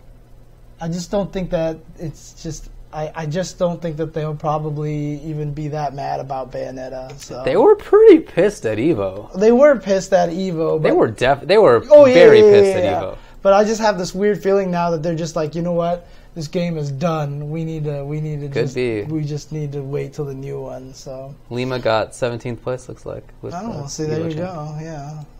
So not a free win. Just 1st, 2nd, and 3rd, and 17th. See. Well, and also part of 5th, and yeah, I know. A lot of the Wii U players are getting lazy and not grinding or training anymore. Yeah, so that's what Louis V in the chat says. I kind of feel like that's kind of what's going to happen at this point in time. So fair enough. All right. Actually, Night Slash, I think Melee will keep going at EVO. I think this was Smash 4's last EVO. Bingo. Yeah, more than anything. Bingo. We already talked about that. Yeah. So Celtic Throwdown. Was that also this weekend or was that last weekend? I think that was this past weekend. Yeah, it was. Yeah, it was this past weekend. Okay, so Celtic Throwdown also took place this weekend. Lots of games here. Sure, it was a ranking event and everything like that here. So let's bust out the results here for everybody. Street Fighter V Arcade Edition. 7th place was NVD Phenom with Guile and Nakali. 7th place XL Hurricane with Cammy. Place Cammy. 5th place Fnatic Shax with Laura and Method Broski with Dalsum. Woo! Same 4th place XL Infectious with Zeku and Nakali. Boo! Abigail. 3rd place BJK Luffy with low tier Armika. 2nd place Fnatic Akainu with Guile. 1st place, I heard he just kind of ran through everybody. I heard the same. Problem X, Mouse Esports, Problem X with M. Bison and Abigail. Bring up that match log for me there. The match log, huh? What do we got? Oh, no, Grand Finals was 3-2. It was not a pushover. Okay. Nice. 3-1 in winners finals, winners semis. Does it have that? 3-1 versus Shax, and then yeah. So he did do. Oh, did he come from losers? He did start from losers. Oh, so he had to reset the bracket then, huh? No. They wrote losers twice. Oh, yeah, you're right. You're right. Okay, that was winner side. Yeah, okay, there you go. Anyway, congrats to Problem X. He's a pretty good player. But it's also very cool to see Akainu up there. He's a strong EU player, has been for some time. Mm-hmm. I'd love to see him go other places more often. He has traveled. He was just at CEO, and he was at... I think he was at EVO. Oh, yeah, for sure. He's definitely traveled, but it would just be great to see him more, because I think he's really talented. Yeah. I think he's actually close to qualifying now for the CPT. Cool, nice. Good job to him. And Celtic Throwdown, of course, also had a bunch of other events there as well. Tekken 7 had 4G Devil Kazuya with Devil Jin, and District G, the Phantom, with Master Raven. Nice, okay. 5th place, Makoryu with Shaheen, and Spirojin with Eddie and Paul. 4th place, The Truth with Fang. 3rd place, Nishin with Alisa and Katarina. 2nd place, CGG Tremba Tishuman with Master Raven. And 1st place, Crazy Super Akuma with Akuma. Very cool. Was this on whatever their version of ranking event is? Let's take a look here. I would imagine so. Yeah, I would imagine because Celtic Throwdown is a ranking event in the DBZ, FZ, SFV, and Tekken 7 Pro circuits. So Dragon Ball FighterZ was also part of this. And 7th place was VSF Ginty. 7th place was also James Lame. Cool. Good nickname. I like it. Yep. 5th place, Ellipsis and Zogir. Oh, I don't know what that is. 4th place, Faisal Dante.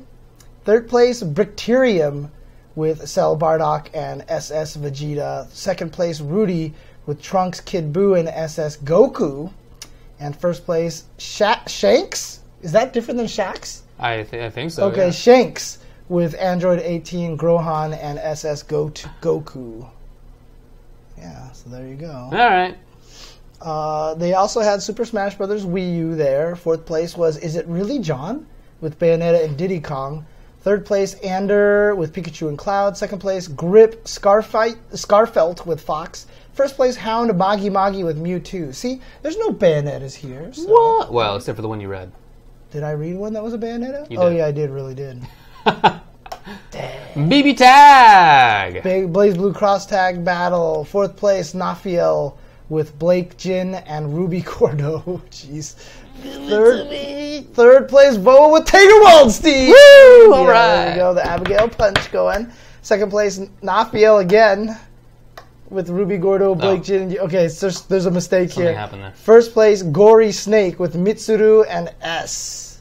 Interesting. Okay. Cool. Is it really Celtic Throwdown or is it Celtic Throwdown?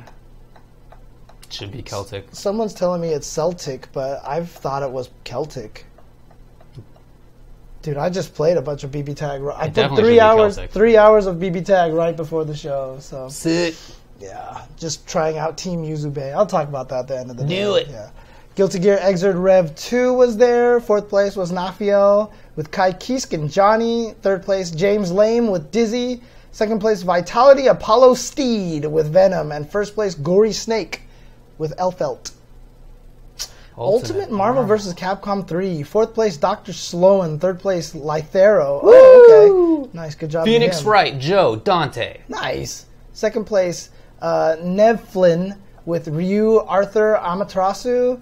And 1st place, Faisal Dante with Magneto, MODOK, Dr. Doom. Hold on. 2nd place was Ryu, Arthur, Amy, and 3rd place was Phoenix Wright, Joe, Dante. Have fun, folks. Have fun. I actually would love to see that. You know what the crazy thing is? What was it? There was a clip that was put up from a regular MVC3 match. I was watching it because it had like the DHC glitch and everything in there. And you know, it was weird that when I saw Wesker there, it looked weird to see Wesker. Because like Wesker has just basically disappeared from all of the UMVC3 meta, even though he was considered the broken character at the start, which is really funny. So, yeah. Watch Unknown. Olaf says that's why they lost the Magneto MODOK. Yeah, Okay. yeah. Fair enough. Under Night in Birth EXE latest was also played. 4th place, Dr. K with Merkava. Oh, God. 3rd place, Nafiel with Gordo. 2nd place, Zohir with Byakuya. And 1st place, Red Slasher with Grim Reaper. Gordo. Gord. Yeah, one of the matches that I played today was against a Merkava player. And, oh, God, that character's so annoying. Oh, my God, I hate that character. In what game? In BB Tag. Okay. Just it was the same problem. Exact same problem that I had fighting him in Unio, which is just floating there across the screen. Yeah. I can't get him down to the ground. I haven't played against a good one yet. Dude, oh, that character is irritating. And I'm using Yuzu, too, which my quarter circle B hits like all the way on top of the screen, misses. It just doesn't hit him. Freaking Dang, I hope Anti-Air Tager... Yeah, Sora. That's the guy that I was playing right there. So Okay. he's here in the chat. Okay. He was getting me salty. Referenced. It was best because he was using Akihiko and Merkava. I was using Yuzu and Jubei. Okay. And it was clear that Merkava and Yuzu were core to everything on our teams. Yeah, okay. And we were getting salty about each other's top character. Right. And then our low tier characters were not. They didn't matter. They did not hold up their end of the bargain. It was actually kind of funny. So it was a pretty even set. Although I started doing really well, but he started winning towards the end, and I started Little getting adaptation salty. in there. Yeah. I started getting salty. Oh yeah, there's a time limit. Oh yeah. Let's see. There's a couple of other events. Time limit of what? What? What? I'm just saying there's a point in time when you're having a set where you get salty and then you like stop thinking. Oh yeah. then you have to take a break. So there's a time limit to sets. yeah, for sure. No, it was a good set. And afterwards, I told him, I'm sorry if I get salty, because that's just how I am. And he was like, I got salty too, so it's all good. We were like, it's fine. Let's see. A couple of other events here. Pokken had the 2018 Pokemon World Championships this weekend. Yeah. And this was the event that, they also have the card game battles. They challenge each other and everything pretty much. But Pokken took place, and the grand finals I heard was just one of the most ridiculous sets. It was a good. I saw a crazy comeback that happened there, but most significantly is that U.S. prevailed over Japan. Correct. At this event, and it was Jacob Waller who was able to defeat Japan's Kota Aragaki. Thanks a lot versus Thanks a lot versus I don't know what Japan's.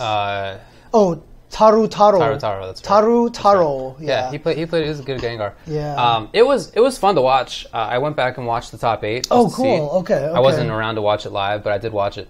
It was good. I mean, I've often said that I think Pokken is one of the most underrated games of modern times. Mm-hmm. It's an extremely strong fighting game. Mine is still sealed. I still don't know anything about the game. Dude. It hurts. Trust me. I watch it and I want to know what's going on. So I was playing it a lot. I went to this army event that I'll talk about in a little bit. But on the flight there and back, I played a lot of just Pokken single player. Oh, just to cool. Okay. I mean, I didn't want to play Zelda. I just there's just games, So I was just let's do it. BB Tag is on there. I get it. I get it. BB Tag, dude, it's the best, just time to... And the last trip I took, I was definitely doing that. I was grinding BB Tag for sure. But this time I decided to do Pokken. And anyway, I just remembered a lot of stuff while I was playing it, and then I watched this tournament. Mm-hmm. So I thought that was a good order. Yeah, it's a super good game. I highly recommend it. There was definitely a lot of people who were super excited that Gengar was in grand finals because, as Bunzor is telling us in chat, Gengar is considered to be one of the worst characters around bottom 5. So the fact that Tarutaro beat Haruyuki, probably the best player in Japan, was very exciting. Yeah, I think Thanks a Lot beat Haruyuki as well, if I recall correctly. Oh, nice. Good stuff. Yeah, man, I wonder about the tiers in that game, because I remember when Azazel Machamp did good work when people thought that Machamp was butt tier.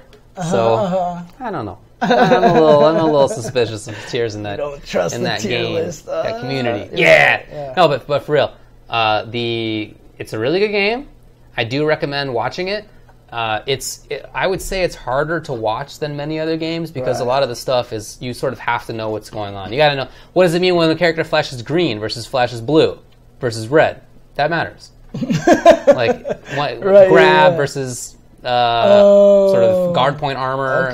There's different colors represent things. You have to know what the different assist calls do. Some of them raise stats. Some of them do an active thing in the game. There's a lot of stuff. But even if you don't know everything, I still think that it's a fun game to watch. Right. So I do recommend checking it out. Legend 12x2, he kind of makes a comment if only Nintendo supported Smash like that, right? I mean, honestly, as I or L Phantom says, Pokemon Company is separate from Nintendo, so they could do stuff. But also, I think a lot of it probably was they probably signed all of the contracts with all the different companies for Smash Wii U without any performance clauses or anything. That's just my guess, right? So Nintendo can't really support it. But if if they have their eye on eSports, they might actually be able to sign this contract and be like, hey, we can, thanks for the bits, Yuns and Roses. But you could potentially set it up so that maybe Nintendo has all that in there, so now they can actually run the tournaments and stuff. I definitely hope so. Yep. Yeah, the Pokken meta is complicated, the game is complicated, but I do think that it's a really good game. I kind of wish that the hit stop and block stop wasn't quite as severe. It's super long. Mm-hmm. But just visually, it's just, I don't know. But other than that, I think it's a really, really good game. Shoutouts to Crappy Gamer also for 100 bits. Says he loves the show. And now Buckmoth here. They all want to get on here. Buckmoth with 5 bits there. Okay. Shoutouts to Buckmoth. Woo! Woo!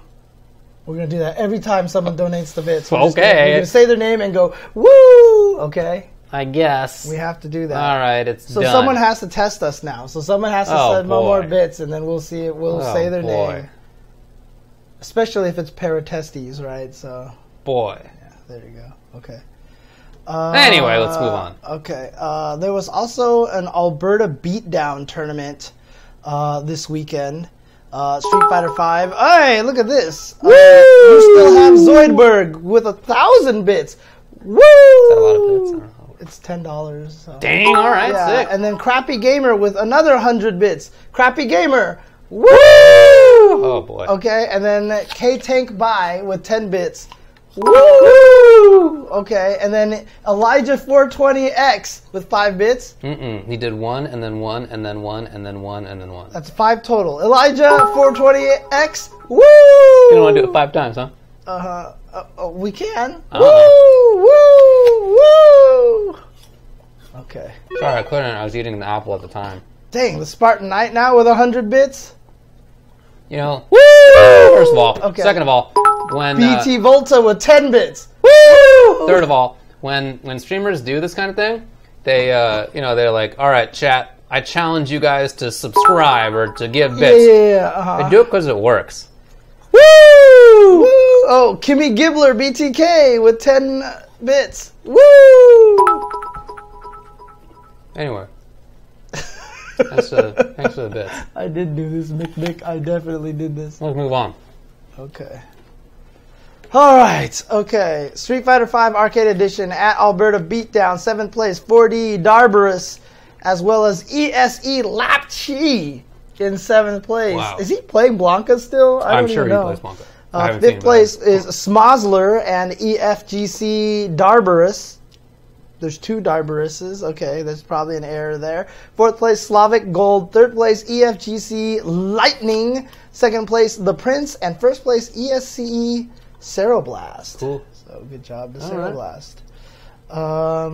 Dragon Ball Fighters was taking place there. 7th place, Brad and Troner.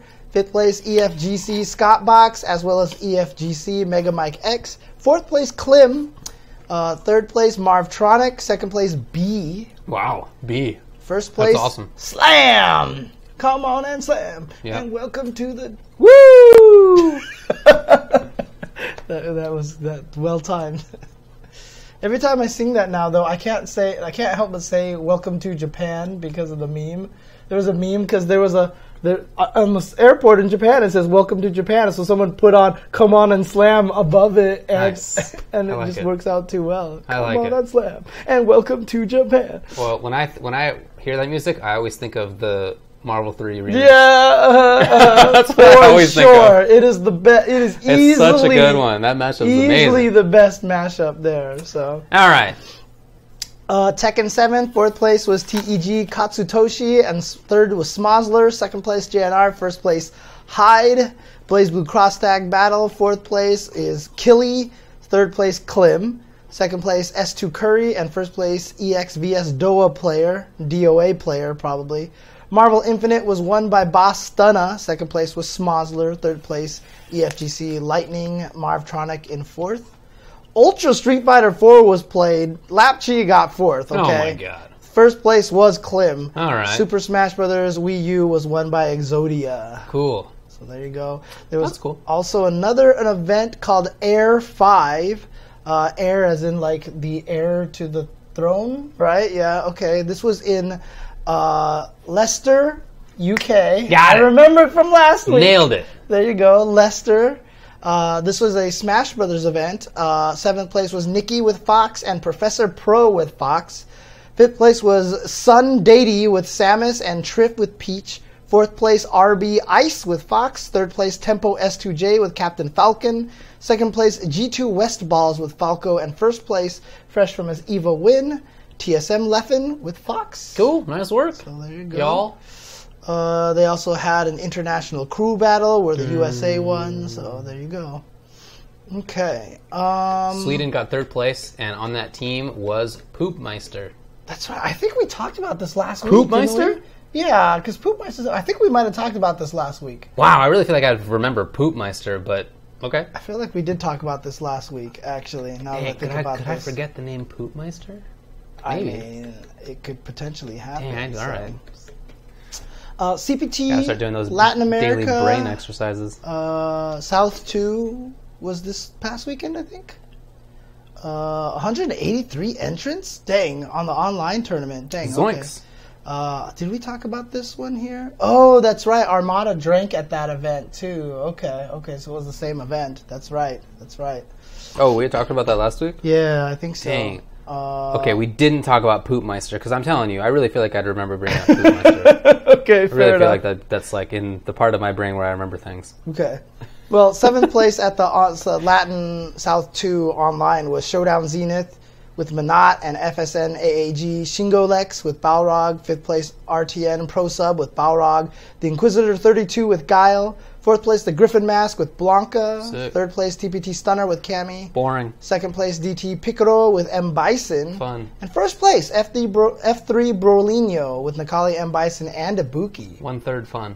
Wow, he's really diversifying here. He used to only be a Nakali, right? Correct. But by the way, I believe he's no longer Flipside. Oh, is he not Flipside? I believe he is. Okay. Left. Okay. Or been let go, or however it worked. I don't know. And then there was another online thing I thought I saw, or maybe not. Okay. Okay. I think that's all I got here. So there you go. That's all the events and stuff like that. So some people are asking, is there no 5-5 matchup in this week here? No. We don't have to, but here, if we want to do a 5-5 matchup, you had an interesting question from last week. Do you want to just slip one in? I don't remember it. You Sure. you wanted to ask. You asked, is the Dominican Republic the 3rd best country in Street Fighter V right now? Is it the 3rd best country in Street Fighter V? Okay, so first of all, what are the first two? Japan and Korea? Clearly, it's Japan. And then I think in my mind the question is it the U.S. or Korea? Okay, hang on a second. Yuns and Roses with 5 bits. Woo! Woo! Okay. So what were you saying? Japan and what? Definitely Japan number 1. Uh-huh. Obviously. Okay. Nobody can disagree with that. 2nd place, Korea, U.S. Mm-hmm. 3rd place. What about, them apples. Woo! There you go. But, I mean, so someone in the chat asked, Clinamon asks, can you really put DR so high when it really just feels like Kaba right now?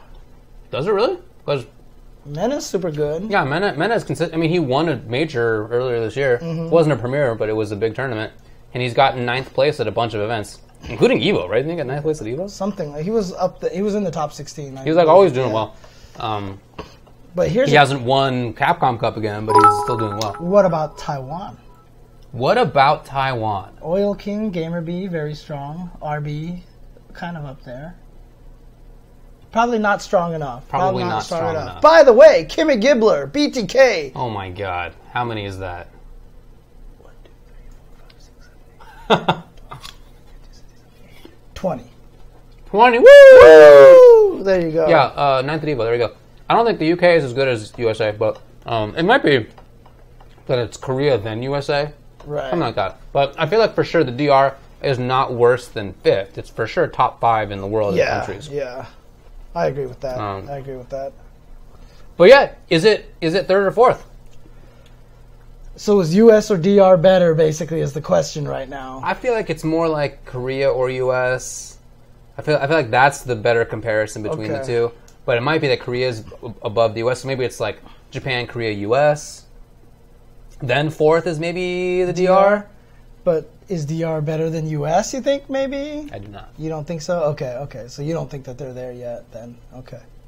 But I mean, I think that the highest level player in the Dominican Republic is as good as the highest level player in the US, obviously. But there are like 20 good players. 1,000 bits from Tetsuya 5963 with love from Japan. Woo! All right, wow, we stumbled on a way to make money, James. This is the way it works, man. This is the way it works. Oh man. Okay. Oh Jesus. I'm not counting that. I'm not counting. You know what? It's 50. I just sight counted it. No, it said it on the screen. So 50. Oh my god. Woo! Thank you, them apples. Okay. But here's another question for the 5-5 matchup. Because I saw Pat the Flip go on Twitter, and he was like, I'm free right now. I'm doing it. Just ask me anything. I got time to kill, right? Okay. Nerd Josh came in and asked the best question I've ever seen. Like, seriously, I saw that question. I was like, this question is so sick. I want to talk about this forever. CVS 3. If they made a CVS 3. You see James's body language right now? I know, right? What games would you put in as the grooves? What? Would you put in Street Fighter 4 as C groove? Would you take King of Fighters 13 as one of the other grooves? Because you don't have to stick with those old grooves anymore. You don't have to do alpha. There could be a Street Fighter 5 groove that has V skills and V triggers. Were they games? I always thought it was just like an amalgamation. It kind of is, but we don't have a proper representation of like focus attacks and FADCs and stuff like that. Sure, you would need to have the focus attack. You would. Right? You would. So it doesn't have to be the same ones as before. In fact, like S groove can just completely go away, and we can put in a different groove in there, right? Okay. So like what? There was a bunch of SNK games they were suggesting that they could put in there. But just from the Capcom side, would you put it, like, would C groove now, instead of being this weird 2-bar air blocky kind of thing, would it just be 4 bars FADC ultra combo? You know what I mean? Why not use the Street Fighter V mechanics of walking and blocking and having a backdash that's not invincible? Exactly. And having the benefit of, I'm not sure. Yeah, honestly, Alpha counter. Honestly, Street Fighter V groove couldn't exist because it would be the worst groove. You just have to, maybe you should do like what they did for Capcom Fighting Jam, where they had Street Fighter 2, which had no mechanics, but they all just did a lot of damage. Right, yeah. That was how they tried to balance That's probably all it would be. Yeah. They would all get an extra special move as a V skill, right? They would have, and maybe they would just all have V skill. That's true. They would all have robbery V triggers, basically. Wild V triggers. Yeah. Alpha counters. Crush counters. Oh, they could have dirty crush counters. It's actually not a bad groove now that I think about it. Somebody else is bringing up the fact that maybe you could do Capcom as having a Marvel groove in it. Dude, there was the Alpha 3. What if you could just call your teammates? Oh my god. Dude, that would be the sickest thing if they had a Marvel versus groove and you could just call your teammates just on the fly. Dude, that would be... I don't know, how would that not be obviously the best groove? Right, yeah. Well, because then you don't give them anything else, right? That's their main crux of their power, basically, right? And then I guess you could lose a teammate just instantly if you get Happy Birthday. Right. Okay, exactly. all right, maybe it's okay. That would be kind of fun. That actually would be kind of fun, so... Yeah, I mean, sadly enough, I don't really know the SNK games well enough to really kind of, put some good ideas into that area. I like Just Defend. Maybe that should be there again. Well, everyone said they wanted Just Defend to stay. Okay. Was Capcom Fighting Jam any good? There's a small contingent of people who kind of like the game. I think the game is butt cheeks. But, yeah, Olaf, hey, if you have some suggestions on what to actually put in there. But I mean, I played a lot of Capcom Fighting Jam because it was at our arcade. It really was, right? It was at our arcade. Yeah, so I played it a lot because, I don't know, why not? And a lot of us played it. My team was maybe like Bison Zangief or something. It was something. No, it was Newell.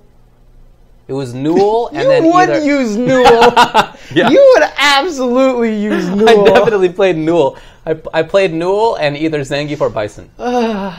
Jesus. I definitely played Newell. Newell was such a butthole. Yeah, exactly. Yeah, it's true. We all basically dropped it. But I mean, look, I did play it for the first little while for sure. Yeah, for sure the game probably played decently, and I'm doing this thing again. But this is the real truth of the North. The game was butt ugly, dude. Gross like looking. It just was so ugly.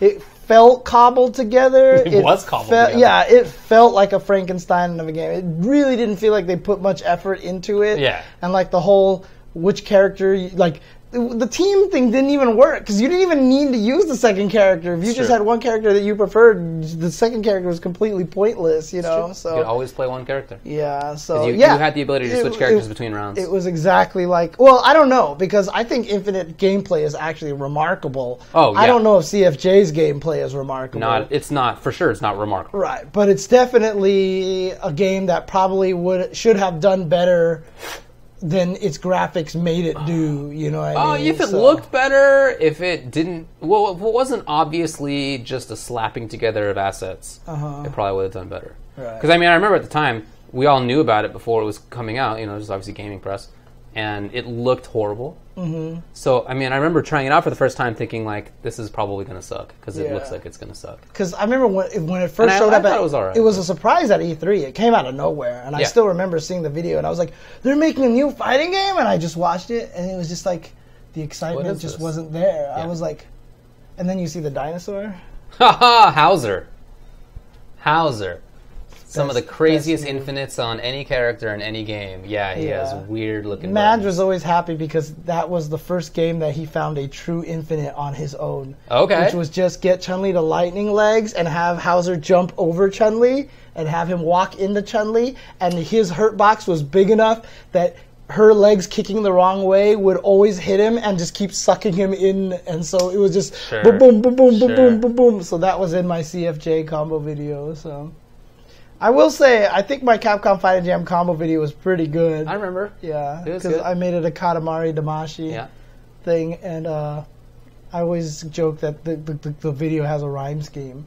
Because every time it's a certain part of the song, what's going on the screen is like the same. Dang. It's like the bridge was always like custom combos, and then like the verses were always one series of characters, and then like there's a part where it goes do do do do do do do do, and every time it does that, there's like this weird thing that just kind of goes on forever. That was where the lightning leg infinite was going on, and like if you were Warzard and you push blocked Newell's like chargy thing, you would like push block like 20 times across the screen and stuff like that. I even made sure to put all three of those segments in the same background and all these things. So I did a lot of time on that. This was a great combo video, dude. Cool. I love this combo video. Is that still on the internet? Yeah, it's on my YouTube actually. Sick. So maybe I will play it. So I mean, it's gonna look really choppy when I play it because it's just the way it always seems to happen. So it's available. Okay.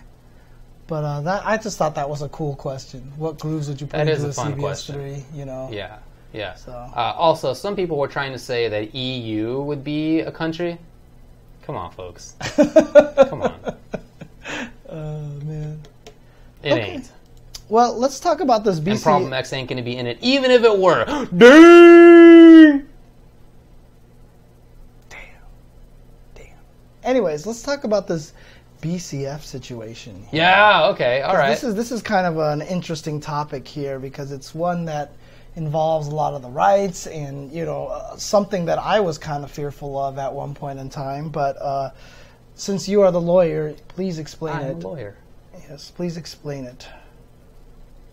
So I'm trying to wink. It's difficult. You have trouble winking? I just have never tried to wink in a kind of suggestive manner before. Like what kind of like winking? Like the hell? Kind of wink? Yeah. Do it again? I feel like I look like an idiot. Anyway, I'm a lawyer. This is a situation where Body Count Fighting has been putting on tournaments, which have been viewable and also attendable for some time now. And it's been in games including Tekken, Street Fighter, and Dragon Ball. Yeah, they do a lot of cool things. Now, also probably of note is that BCF is owned and run by Machinima. Correct. It has been the whole time. I haven't been to it, but I've heard from many folks who have that the people who are involved with Machinima there are basically grassroots folks, they're doing it through Machinima. And that's basically been my experience working with Machinima and ESL, which is across the street from Machinima. People don't know. I know. Literally across the street, right there. Yeah. It's funny. We've had to do stuff at both places, and it's like, all right, we're done with ESL. Literally just walk across the street. Yeah. Anyway, that's what I've heard.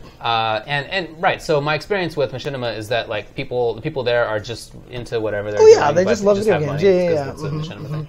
So anyway, the publisher, the rights holder for Dragon Ball FighterZ, Bandai Namco, requested that BCF no longer be run including their games. So no longer include Tekken and Dragon Ball. Right. Can't run any more events with those games. Correct.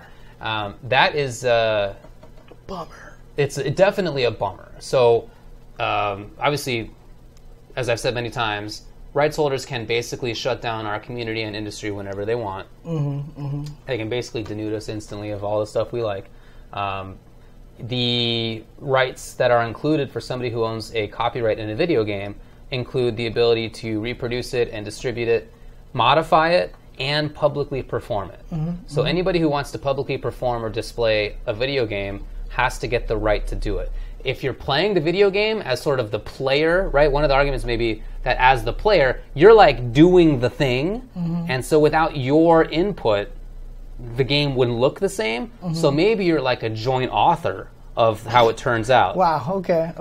That's an argument I tried to make back in law school, and my professor was like, no, that's not going to cut it. I mean, more accurately, there was a case in the 80s that dealt with that directly, and the court said it's not like that. Okay. Although that was a game where player could change relatively few things. Like that was, I forget what the game was, but it was just like one of the 80s games where you're just moving the little dude around, and it's not like you're creating a character. Like there's obviously much more to do with it. Anyway, a whole long thing. The publisher, the rights holder, can shut down people who try to publicly perform their games, which includes streaming. It also includes tournaments. Just having a large tournament, even if it's not streamed, is something that the rights holder can shut down if they'd like to. So they did. Now, it's not clear to me if it was Bandai who wanted it to be shut down, or if it was like the Toriyama company, Funimation, or something like that. Yeah, It suggests to me that it's Bandai itself because Tekken is also included. Yeah, but so it's not just Dragon Ball, but it may be. I mean, it could just be one of those things where it's like, oh, we can't just ban one of them, right? You know what I mean? Because then it would be hypocritical, right? Very, very possible. Very possible. And it's also not required that a rights holder be consistent with how they apply their rights. So they can do it on a case-by-case basis if they want to. There could be 100 people in a room infringing something, and they only need to they don't need to shut down anybody, first of all, but they could decide to shut down one person, or 3, or 99, and leave one person alive, or 100. Like, it's just anything. They can do whatever they want, effectively. So what is commonly done in protecting rights is to try to shut down the bigger companies trying to use your stuff. So, like, it's less likely that, Ultra David's bedroom stream gets shut down, and more likely that, as I said that, I thought to myself, maybe it was shut down because I haven't said it in a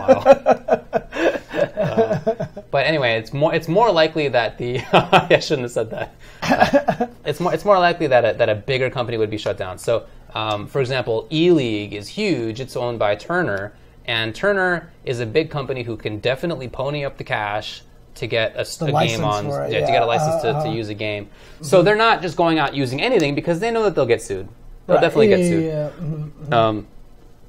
And I guess that Machinima is included in that. Like, I don't think of Machinima as being as like E-League big time as E-League, but they certainly have more money than many other organizations do. So I guess Bandai wants to shut that down, maybe with the intention of making a deal. Right, so that if they pay them, then it'll just come back, basically. That is definitely possible. I don't have any inside information on that. Well, I mean, that's exactly what David was saying, though, Joan Zero. It's just like you just go after the big ones, right? And we don't know. Maybe Evo is paying Bandai Namco money to stream Tekken stuff. Honestly, it wouldn't be surprising to me, but I don't know. I'm sure E-League had to pay money when they did the Tekken stuff, right? I'm absolutely sure that they've had to pay. I'm sure they had to pay money for that. So. I mean, again, I don't have personal info, but I would be very surprised, if not.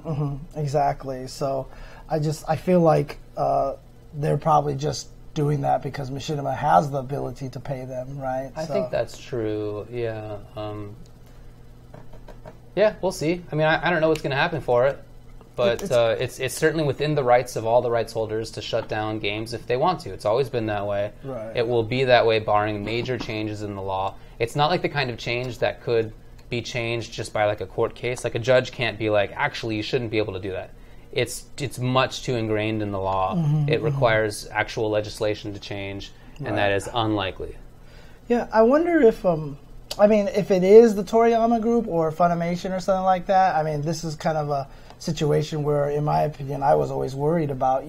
Sure. This is why it's dangerous. I mean, we've already seen how painful it is to work with Marvel kind of situations, right?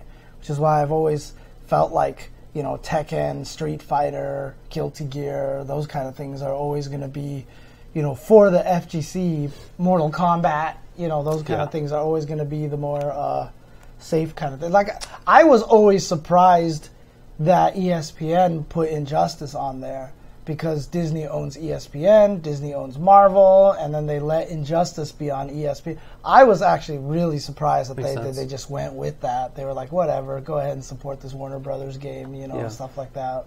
So I'm glad that conflict never happened, For sure. But that's the thing, is those kind of things can happen. Whereas with Tekken or Street Fighter, since it's the company that owns it and everything, if they're like, yes, stream our games, then you're streaming their games. Right. I mean, there's no third party kind of out there. Yeah, Funimation probably wouldn't do it. More likely the Toriyama company, if something like that was the reason for this happening. Is Toei involved? I always forget who owns the rights when it comes to Dragon Ball. I don't know, but it could be somebody else, not just Bandai Namco, I think is the point. OG War Destroyer says, can they sue for using their stuff after the fact? Definitely. They can definitely sue Machinima for having used Tekken and Dragon Ball Fighters in their streams. They could sue for a lot of money because each infringement under the Copyright Act has a statutory maximum of $120,000. What? Per infringement. Jesus. It is intentionally absurd. Also, what Season 3 Abigail, what is that about? Yipes couldn't even record his gameplay of DBFZ because he used the music packs? Yeah, some of the music packs you can't do. I've heard that as well. Wait, really? Yeah, I mean, I haven't tried it. But there's music packs in the game that you buy, but if you buy it and you can't, if you stream with them, you can't record the footage? That's what I've heard. I mean, like I said, I haven't tried it myself. Whoa, that's crazy. Anyway, so yeah, they could definitely sue. That's unlikely. I mean, you could. It's right. Like they're not going to sue for $120,000 per infringement. Could they sue to get back the profit that Machinima made doing what they did? For sure, almost certainly win doing so. But is that worth it? Right. It's sort of in the public relations realm. Is that a good idea? I don't think so. So I really don't expect that. But it is within their legal rights. Yeah. Gotcha. Okay. Anyway, copyright is a joke. Music from the anime, which has separate copyrights, so that's why you can't even record it.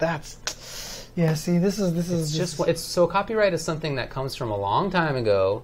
It's not built to apply in the online world. In the it's digital not world, built for digital stuff. It's not built for digital stuff. For sure. It's like the Second Amendment. Okay, so that's an unfortunate situation. Hopefully that gets resolved, and hopefully it does. Yeah, that gets taken care of. So, for sure. Okay.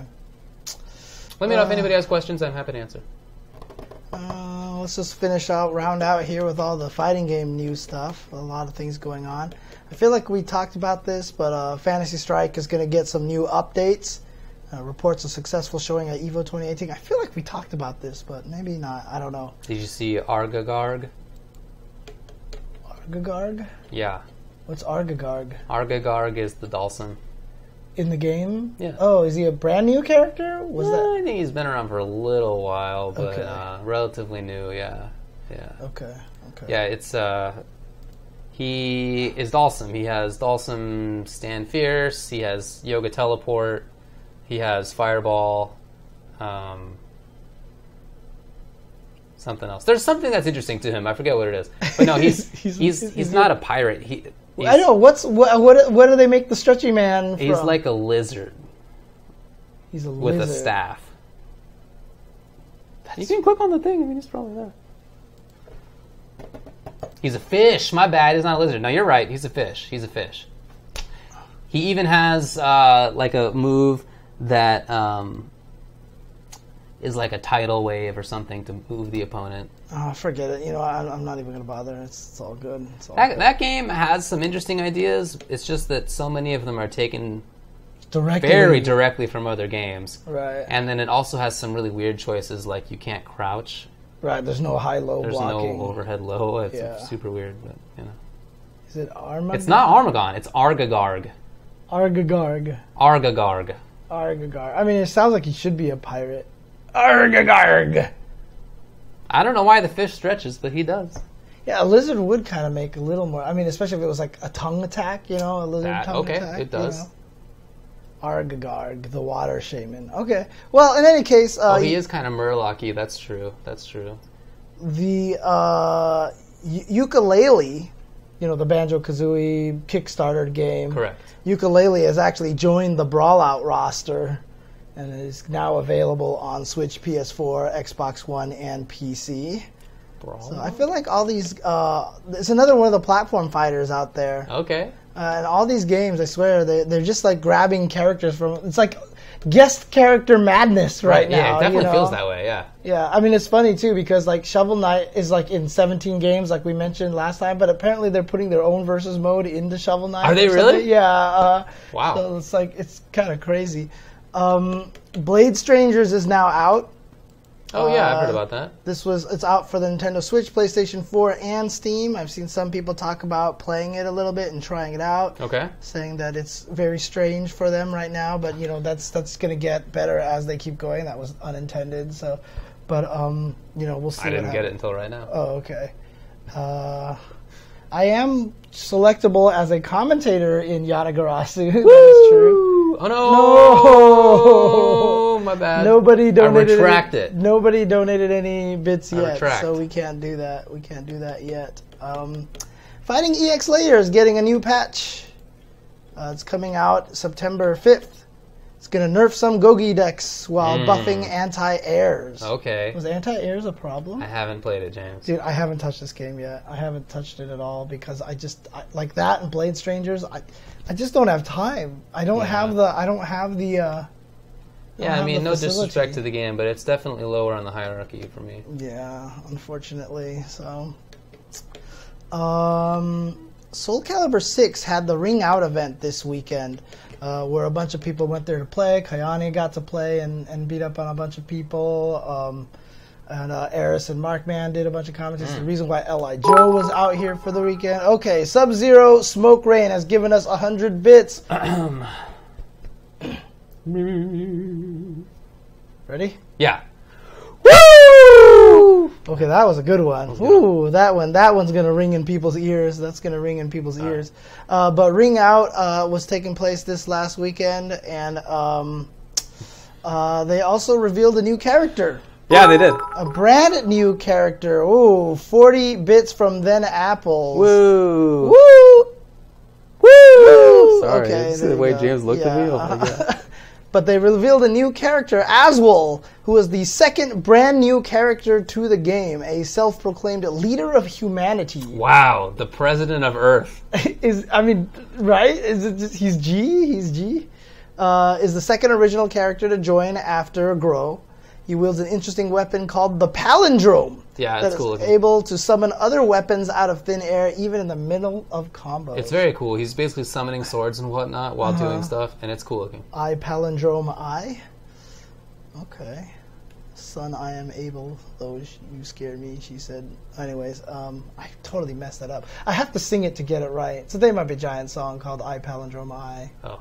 Yeah, E-gat, bass tone denotes a bad age. Oh, no. But they actually have a palindrome in there that's a word palindrome.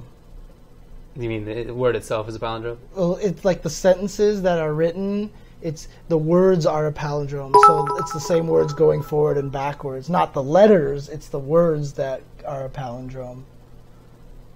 I don't think that's a 37 bits from Bleeding Holes Murphy. Woo! Son, I am able, though you scare me, watch it I, beloved, I said, watch you scare me, though, said she, able am I, son, so it's like... I don't think that's palindrome. It's not lettered palindrome, It's worded palindrome. Son, I am able am I, son. I think that's not a palindrome. It's not a true palindrome. So, okay. Anyways, Aswell. he looks cool. I mean, the trailers for that game are cool looking in the sense that I think it's a very pretty game, and I like a lot of the characters. But the music is just incongruous. In SoulCalibur? In the trailers for SoulCalibur. Oh, okay. I mean, it's just like generic SoulCalibur music. You know what I mean? I mean, you can picture that. I mean, I don't really know SoulCalibur very well at all, so... It's just like weird. It's just like random instrumentals. Or something. I mean, it's not random. It's definitely not a random song. I shouldn't say it like that. But it's just some instrumentals that don't seem like they fit very well with what's going on. Okay. That's all. Okay. That's all. But I kind of think that way about SoulCalibur music in general. So. Okay. The game looks fun, though. Graphically, the great game looking is doing game. Great job. Looking game, yeah. But, you know, they've also hinted out, again, that the future of the SoulCalibur franchise depends on SoulCalibur 6's success. I mean, frankly, I think that's true of everything, pretty much, right? Wait, what? The contention is that if this game doesn't do well, there might not be a future game? Let's see. Now, in an interview with DualShockers at Gamescom, producer Motohiro Okubo explains that the series still isn't exactly out of the woods yet. SoulCalibur 6 itself almost didn't happen, as Bandai Namco had low expectations for the franchise at that point, and it took a lot of convincing for him to actually be given the green light to do it. More importantly, Okubo confirms that the future of the franchise could depend on the success of the game. Woo! Woo! To Tyler You gotta keep on top of things. Good old Tyler L. Shout out Tyler. More importantly, Okubo considers the success of the game. When asked about whether SoulCalibur 6 could be the last SoulCalibur game if it didn't sell well, Okubo stated, "Yeah, that's right." He continues by stating, "We don't want to blackmail the users by saying that it could be the last one, but as it is, yes."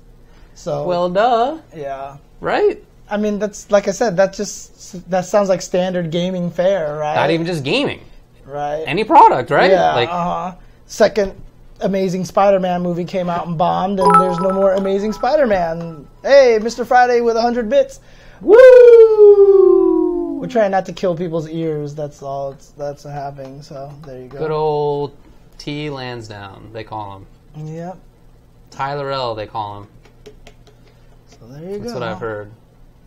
So if you like the game and you want to keep seeing more, I guess you gotta keep going with it. So.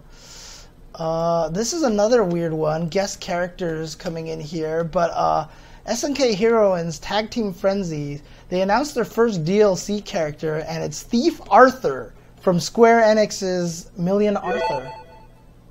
So there I've heard about it. Shoutouts to Mr. Friday for the sub. Yeah, you don't get a woo. Yeah, but you should do something. I say you should do something. I should do something? Yeah. I can do the Ultra David. Okay, I'll accept it. There you go. Oh, great. Oh, does Million Arthur really get Yori Yagami? Does that actually... Oh, I hadn't heard about that part of it. I didn't hear about that at all, yeah. Okay. Okay, all right. Interesting. All right. Anyway, Million Arthur is a... Yeah. What Thief Arthur. Okay. They're all Arthurs, you get it? Yeah, there's a million of them. Yeah. Okay. That's cool. I didn't realize that part, but that is cool. Cammy got a new costume. Did she really? It's the crossover costume. So you know how she got Airman, so that's she's not Cammy. That's not Cammy. That is the character from the game Haunting Ground. Fiona Bell from Haunting Ground. Belly. Yeah, so there you go. Fiona so she Belly gets a new. There you go. Okay, all right. It's not the worst looking. Yeah, but definitely not an out. Oops, I just moved the other thing. I hate that. Stupid thing. Please let me. There we go. Hey. It is. Doesn't look like a fighting outfit. I think that's the only weird thing about it. Scroll up a little bit. Can you put the other one in that box? Oh, you mean the actual chick in there, right? Yeah. Does that put her in the box? Yeah, there you go. Yeah, so there you go. That's what it looks like. Yep. You know, I think it's pretty nice looking for what it is. Mm-hmm. I'm not sure why this is the crossover that happened, but it did, and I think it's nice looking for what it is. Okay, there you go. Cool. Anyway. It is David approved. There you go. Yeah, it's, Okay.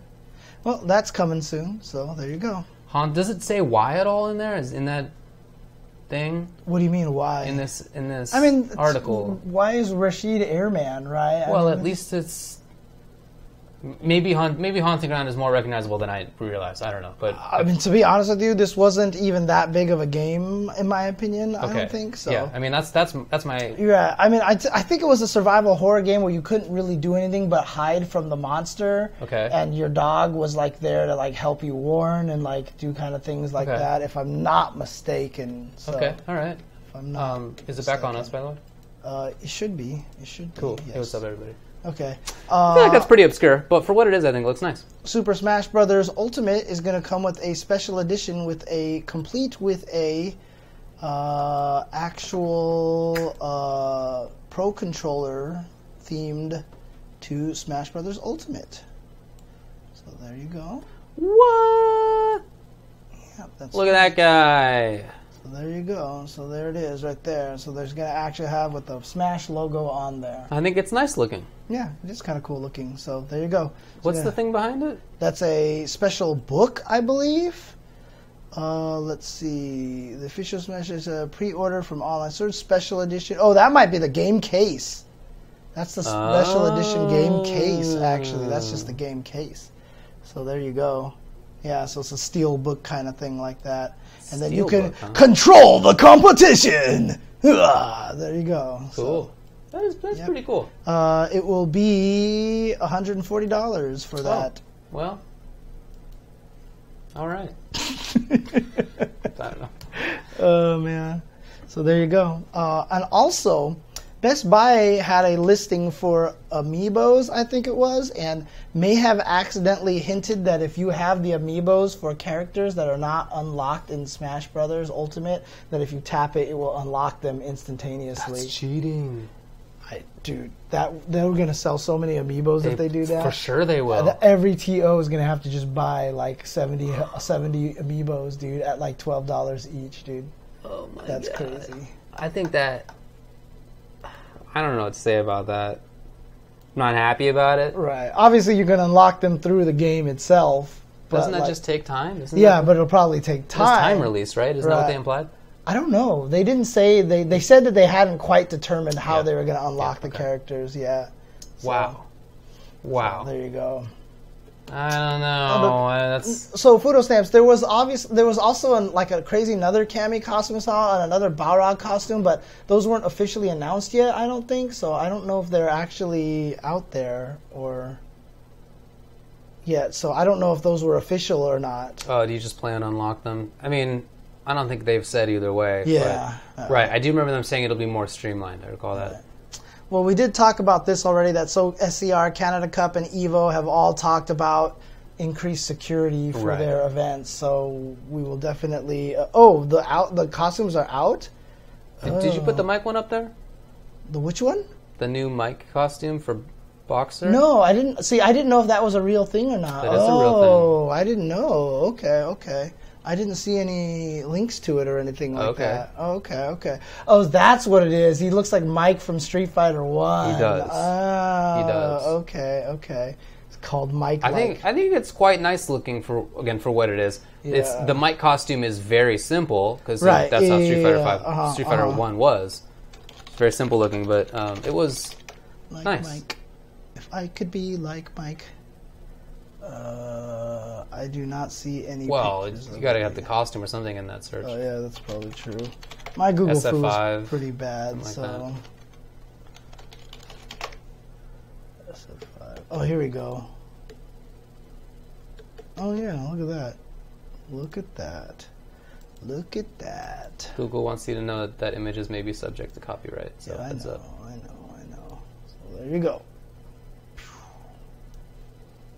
Bam! Balrog Mike costume. Yeah, it's actually pretty cool. Yeah, it's basically a spot on. I'm down with that. So. But again, it's very simple. So. Yeah. That's cool. It's a cool reference to old Street Fighter. Yeah, so. I'm with it. So they've always maintained that Mike and M. Bison are different characters. Yeah. That it was even though they're obviously the same character. Come on, who are you fooling? But they've always maintained that. Yes. They admit that Mike is made after Mike Tyson. But Balrog, Mike Bison was made after Mike Tyson, right? I think they don't admit that. I think that's like... Was Mike Tyson even a thing when when Street Fighter 1 came out? For sure. Okay, my timelines are all messed up right now. For sure. Okay. Yeah, if I recall correctly... That's not Mike in the Street Fighter 2 intro. That's not their names. It was like Steve and Max or something like that. Oh, really? I don't remember that. But yeah, if I recall correctly, they admit that Mike from Street Fighter 1 is made after Mike Tyson, but they don't admit that for Balrog / M. Bison in Street Fighter 2, etc. See, I never really believed that they were the same character, but now all the stuff that you're saying here... it almost makes it very clear that they are the same character. Obviously the same character, but they've always maintained that they're different. Oh, man. Interesting. Okay. I mean, they wouldn't have switched the name from M. Bison to Balrog in other US because they were worried about that. Of course. Yeah, so it's just legal concern that they would have been sued by Mike Tyson. Right. So for Street Fighter 1, nobody cared about it. It wasn't like it released. I mean, it got big, but it wasn't like released to WoW in the same way that Street Fighter 2 was. So I think that there's less of a legal concern there.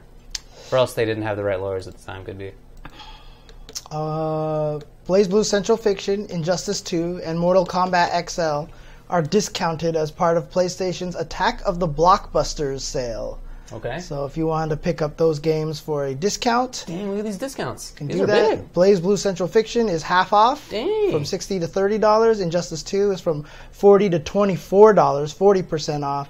40% off Injustice 2 Legendary Edition, so from $60 to $36. Dang, that's good. 40% off of Injustice Gods Among Us Ultimate Editions. That's the first one.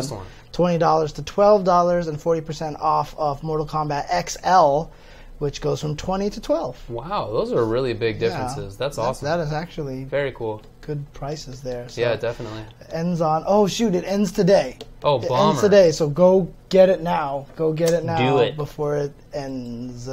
That's cool. Injustice Gods Among Us was a fun, definitely broken game. So the way it ended was really unbalanced, huh?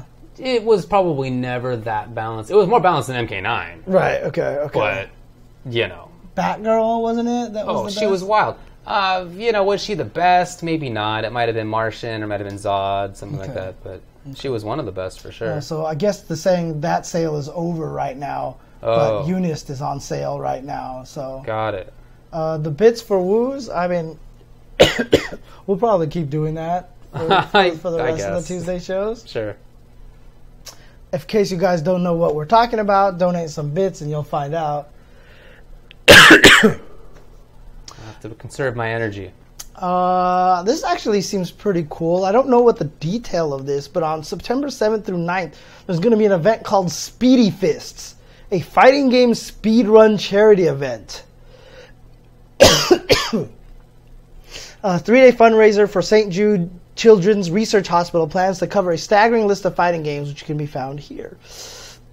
And they aren't just arcade mode runs. There's a wide variety of challenges, even some interesting glitch exhibitions, such as the Street Fighter II World Warrior Guile Glitch Showcase. Whoa. So it's going to be on Speedy Fists, twitch.tv/SpeedyFists. And A Dunk has given us 3 bits. 3 bits? Woo! Yeah, I'm not getting up into the falsetto range for 3 bits. Damn! So the power is determined by the amount of bits. Nice. Good stuff. Okay. Somebody in chat suggested that we only do woo for 100,000 or more. 100,000 or more. Okay. No, I'll give it to you. Okay. I've already committed to it. Okay. Well, also 200,000 bits in the future. I don't know. Dang, look at this. Mortal Kombat Shaolin Monks, normal, all medallions. Tekken 1cc, hardest difficulty. Tekken 2, all default character, no game over. Tekken 3, 1cc hardest difficulty. They have Dragon Ball Z Budokai, Gundam Battle Assault, MK Mythology, Sub-Zero, Sonic Blastman 2, Gem Fighter Mini Mix, Project M, Street Fighter 2 Game Boy. Dang, dude, they have Dive Kick, Dissidia Final Fantasy, Mike Tyson's Punch Out, Shaq Fu, Dong Dong Never Die. Dong Dong Never Die, the SoulCalibur classic. 3, Kart Fighter, I don't even know what that is. I'm not PlayStation sure what All-Stars Battle Royale, remember that game? Of course. ARMS, World Heroes 2. Dude, they've got everything in here. This is pretty crazy. It's quite a lineup. Yeah, this is actually a pretty crazy lineup here. So Killer Instincts 1. Yeah, Mortal Kombat, Instinct. Mortal Kombat 2. Verdict Guilty, I've never even heard of that. Same. Lethal League. I know that one. It's a fun game. Yeah, there's a lot of stuff there. Cool. Also, Equinox really starting to up their FGC signings. Okay, nice. They have signed Joey Fury. Okay, nice. Good pickup. Good pickup for player. them for Tekken, and they also signed Filipino Man. Oh, yeah? So Filipino Man and Joey Fury are now part of Team Equinox. There Wow. you go. So congratulations to them. I don't know if some of the titles say like it's part of their stream team, so I don't know if they're going to fly them out to events or if it's just going to be, they're sponsoring them for streaming kind of purposes and stuff like that. Because I know UIU has a stream team as well. They do. Like they have specifically just a stream team. Not uncommon. Right, that's not, hey, we're flying you out to events to compete, but you're just part of our stream group, basically. Correct. So what benefits do they get for that, They'll try to get better deals for the player in terms of advertising by collective bargaining. That's part of it. Oh, okay, okay. That's the main thing, I guess. Gotcha. Okay, there you go. They'll direct traffic to the player. That's what they try to do anyway. Okay. Filipino Man has had a sponsor in the past. YouPorn was one of them. But I'm surprised, I guess, because I didn't know that he was intending to play in that way. Exactly. He can do it for sure. He's very talented, but I just didn't know that he was doing that. So that's cool. He's a very strong player. If he wants to play for real, he can be very strong for sure. All right. Well, that's all the news that I have there for all that stuff. Anything else that you just feel like bringing up? I mean, I can talk about my BlazBlue cross tag battle exploits here. So I saw the Northern Lights. See, I'm so mad about that. Yeah, I know. But I saw the Northern Lights. Oh my god! It's basically been something I wanted to see my entire whole life. The Aurora Borealis. The Aurora. Man.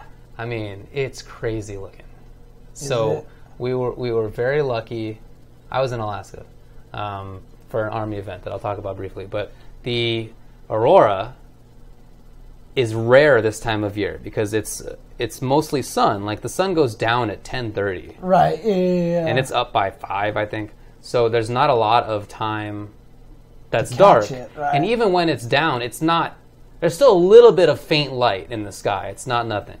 So it's rare to see it at this time of year. It had also been very cloudy and rainy the previous days. Oh, no. Okay, and then the last night we were there, it was all of a sudden clear as can be, and they popped out. And it's the whole sky, one side or the other. It's not, I just mean it's a ribbon across the whole sky. Right, yeah. It doesn't fill the whole sky, but it's a giant ribbon that's just the whole one side of the sky to the other. And seeing it move in person is wild because it moves so fast sometimes. It's not like it's just sitting there sort of shaking, right? It's not like that. It's constantly forming and reforming itself. Dang. Sometimes it just is running across the sky. Crazy fast. Okay. Sometimes it just sits there. Sometimes it fades out of existence, and sometimes it comes back very, very fast.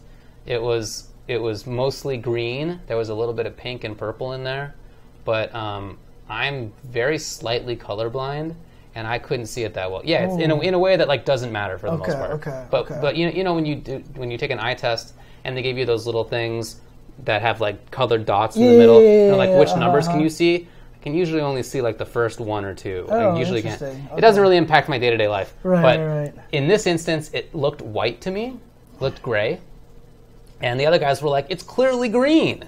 It's clearly green." And I was like, I don't know. And then I took a picture of it with my long exposure, because you can't just take a picture of it. And sure enough, it was green. It was green. Okay. So it was It's crazy, man. It was literally outside the window. Like I was, my room in the hotel happened to be facing the direction that it was in. And so just before I went to sleep, I thought, hey, maybe I could see the aurora. I should check just before I go to sleep, because what if it's there? And so I looked outside, and I thought I saw clouds. And I went to sleep. And then half an hour later, Casmer called me, and he was like, you got to get outside. The aurora's here. Dang, and it turned out that what I thought were clouds was actually the aurora. Oh, dang. Okay. It was there. Okay. Nice. Yeah, man, it's incredible looking. It's, you know, I hope everybody gets a chance to see it. I know not many people do. It's in very particular parts of the world that you can see it. But I got to tell you, it's one of those sites that I've always wanted to see, and that I'm very glad that I did. Feel very lucky that I did, and it's one of the most beautiful things I've ever seen. Yeah, I just feel like everybody asked to go to that event ahead of me, and so they just stole my spot. Well, yeah. I was in Fairbanks, Alaska. So as James has talked about before, there's been a series where the Army does tournaments for its soldiers, in which, you know, they're basically just trying to give the soldiers a good time, in the same way that they sometimes invite singers and comedians and stuff to do shows for soldiers. They are now also doing video game tournaments. Right. So it's just people who were on the actual base who could enter. It wasn't that big. It was, I think, 30-something people. It was just is to help them have a good time, and they all had a good time. So I think that's pretty cool.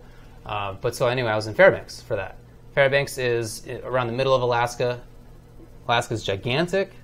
It's a huge state. So being in Fairbanks, Alaska, we were actually north of a town called North Pole, Alaska. Pretty far up there. That's crazy. At Fort Wainwright, yeah, exactly. I literally have a document on my phone that lists all the states that I've been to. And I really wanted to make sure that I got to as many of them I could. This was like the best chance for me to get to Alaska.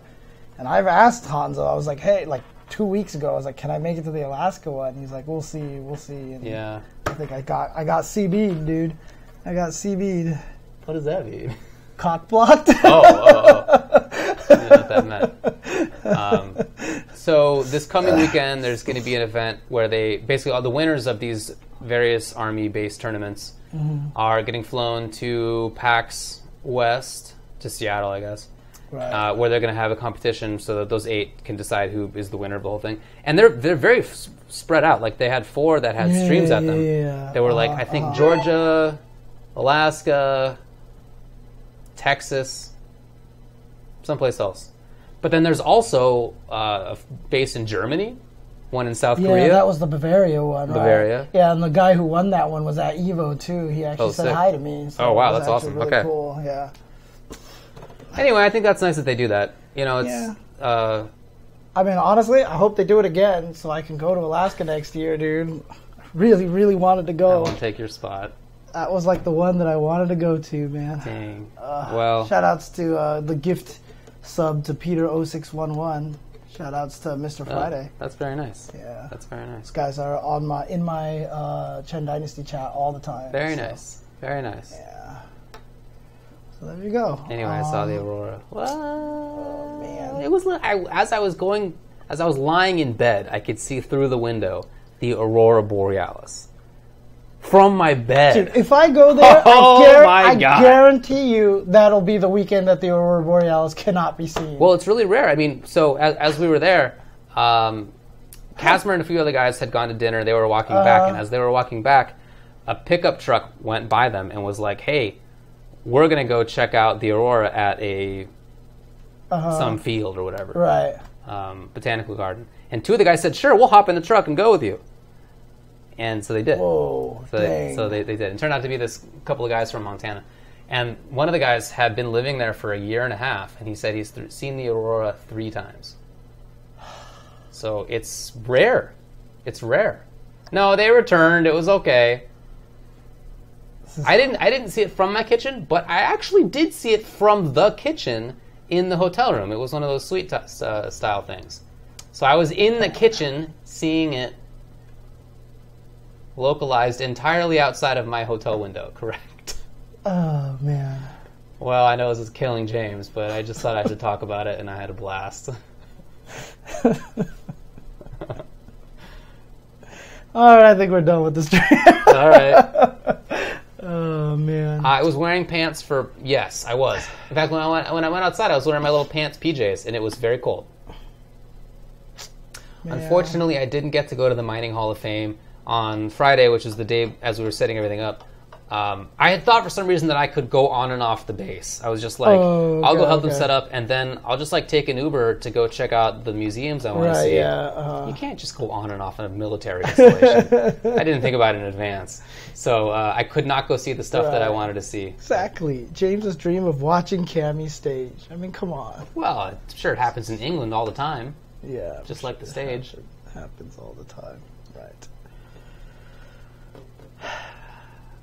Well, I mean, you see him every year angry again, but if you live there, I'm sure you can... Yeah, this guy said that he's been there for a year and a half and he's seen them 3 times. So that's not to say that it never happens. That's like maybe once or twice a year. Mm-hmm. Oh, man. I'm so sad. Maybe one of these days. Maybe one of these days I'll make it. I'll get there. Fairbanks is not by the ocean. It's like probably 1,000 miles from the ocean. I don't know. It's really Alaska's a big state. It's large. It's a super big it's very state. large. Yeah. It's the size of the western U.S. Mm-hmm. And in fact, if you include the width of the state, including all the islands, it's most of the width of the continental U.S. Right. So it's like almost 3,000 miles to get across there. Yeah, for sure. Okay. All right. Well, I was going to talk about BlazBlue 285. What's 285? Oh, is that WoW? Yeah, that's my level. I'm not playing. I'm not grinding. I mean, as I said before, I'm trying not to grind. Right. I'm just doing quests, and I haven't done any world quests because I just want to do the story and then get out of there. How much through the story are you? I think most of the way. Okay. It's fun. I haven't been going crazy on it, which I'm happy about. Anyway, I've heard BlazBlue cross tag battles are fun. How's that going? Well, this should have been the last thing, huh? Not the. Okay. Yeah.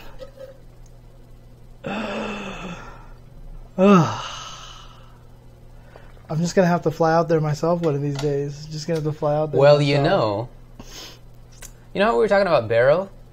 What? Remember when Casimir at first thought that it was going to be like at the northernmost point of Alaska? Yeah, that's right, yeah. So I actually looked up how much it would cost to fly to Barrow, Alaska, which is on the coast of the Arctic Sea, and it's, it's basically the northernmost big town there, 5,000 people or so. It's only a few $100. It's like $400. Fly from here, you mean? To fly from here to there. Really? Yeah, it's surprisingly cheap, and the reason it's so cheap is that for most of the year, that's the only way to access Barrow, Alaska.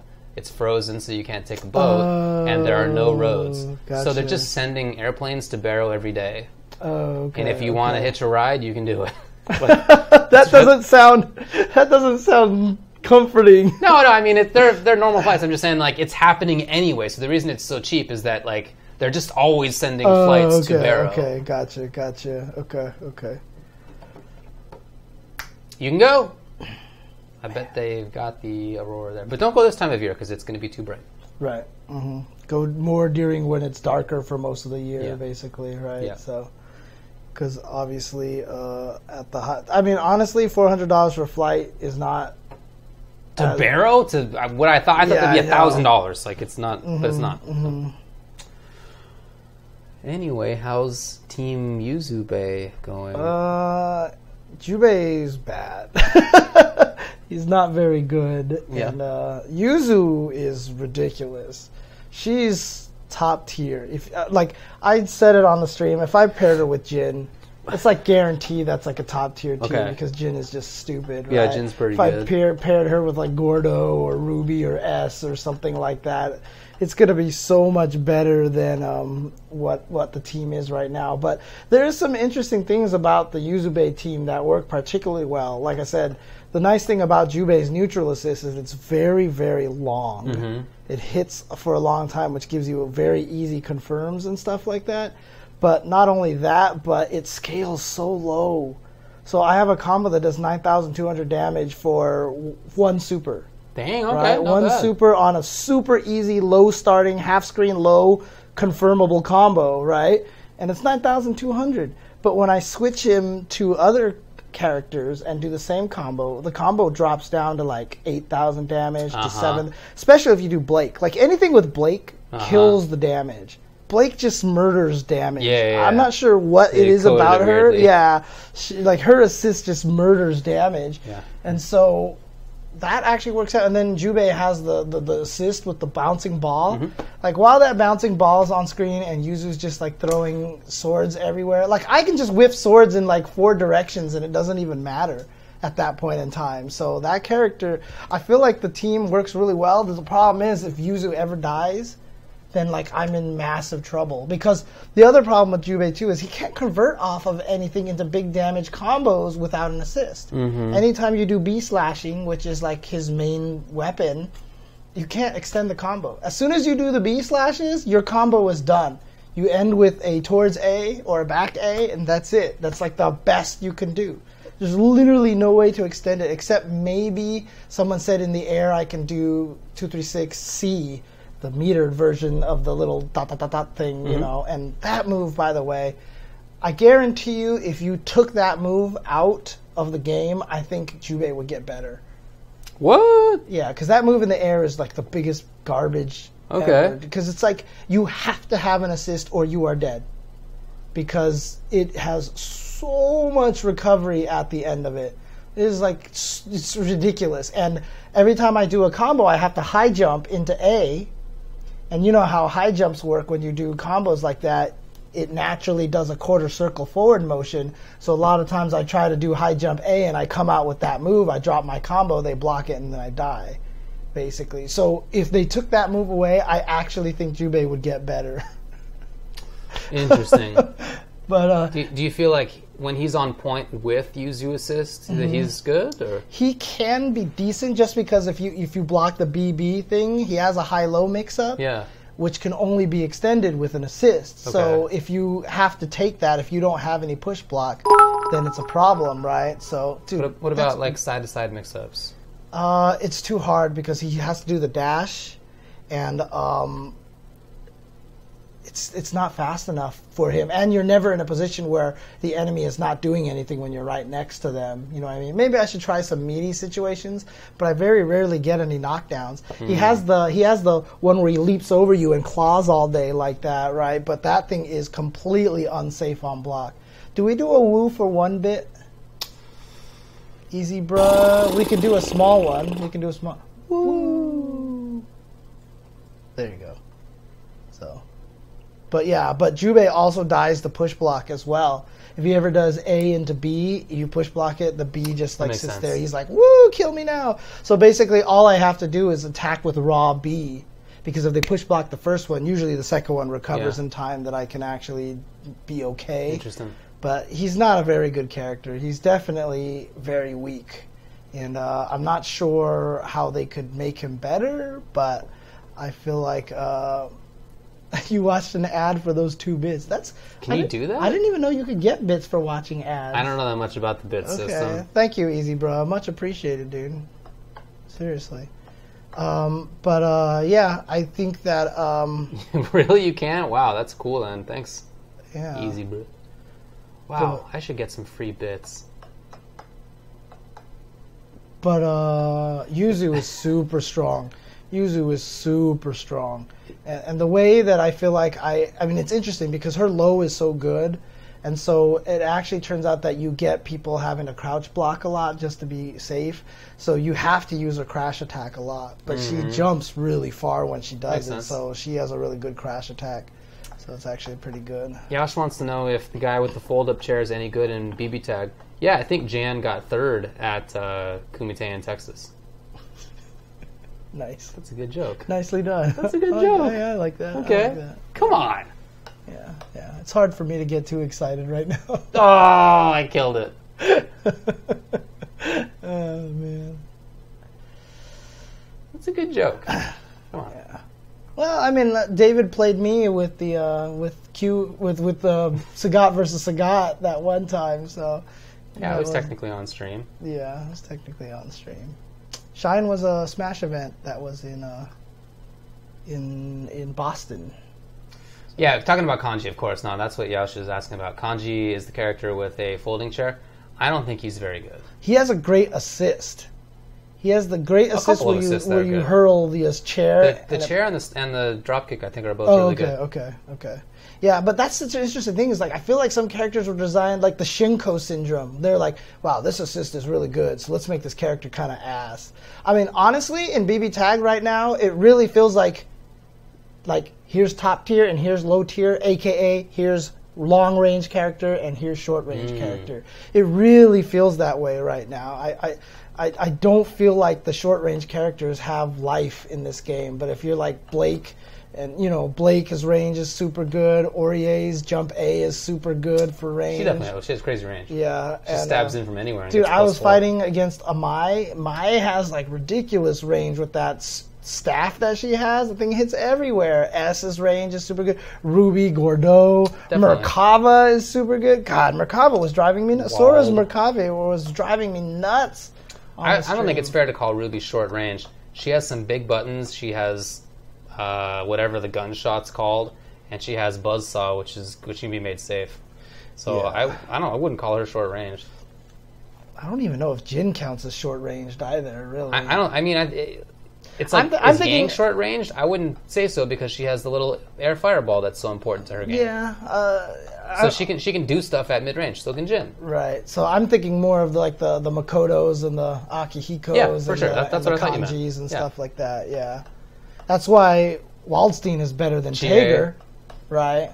So Waldstein's better than Tager because Waldstein has better range than Tager. That's a big part of it. Right, so, yeah. But honestly, I feel like the range characters just have such a distinct advantage in this game. It's funny because I don't feel that way about the dedicated zoners. Like, I don't think, like, obviously... Batista has... Yukiko is not very good. But, I see what you're saying. Yeah, okay. I think New is like good but not great. So the zoners don't. It's like a different kind of range. It is different range. It is different range. It's a different kind of range. So, I mean, I hope Akihiko turns out to be. Oh, I'm sorry, Kanji turns out to be good. I hope a lot of those characters turn out to be good. But in the patch. Yeah, or just in something. I mean, I don't think that they're good in this. Right, because I mean, right now that is 100% Jubei's problem right now is he has no range. Okay, so maybe I don't think we brought this up that there's going to be a BB Tag patch. Oh, yeah, that's right. There's nothing is announced as to what's in it. That's unclear. I really hope that they. I mean, it's the same hope as always, right? Don't blow up the top tier that much. Please, mostly help the bottom tiers, right? That is.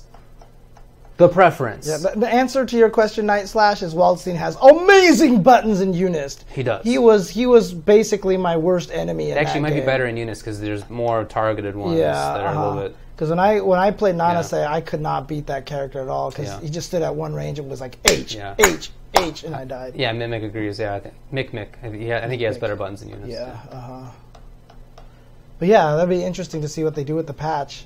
Jubei needs something. They need to make that air thing. They need to make one of them safe on block or something. Cool. Some range at least or something. Yeah. It's like completely useless right now. You can't even combo into it. You can only combo into the C version. It's invincible when it starts up. Like I've gone through entire full screen beam supers and like just hit them. But it's like you hit them, you can't do anything off of it, and if they don't do the beam super, you're dead.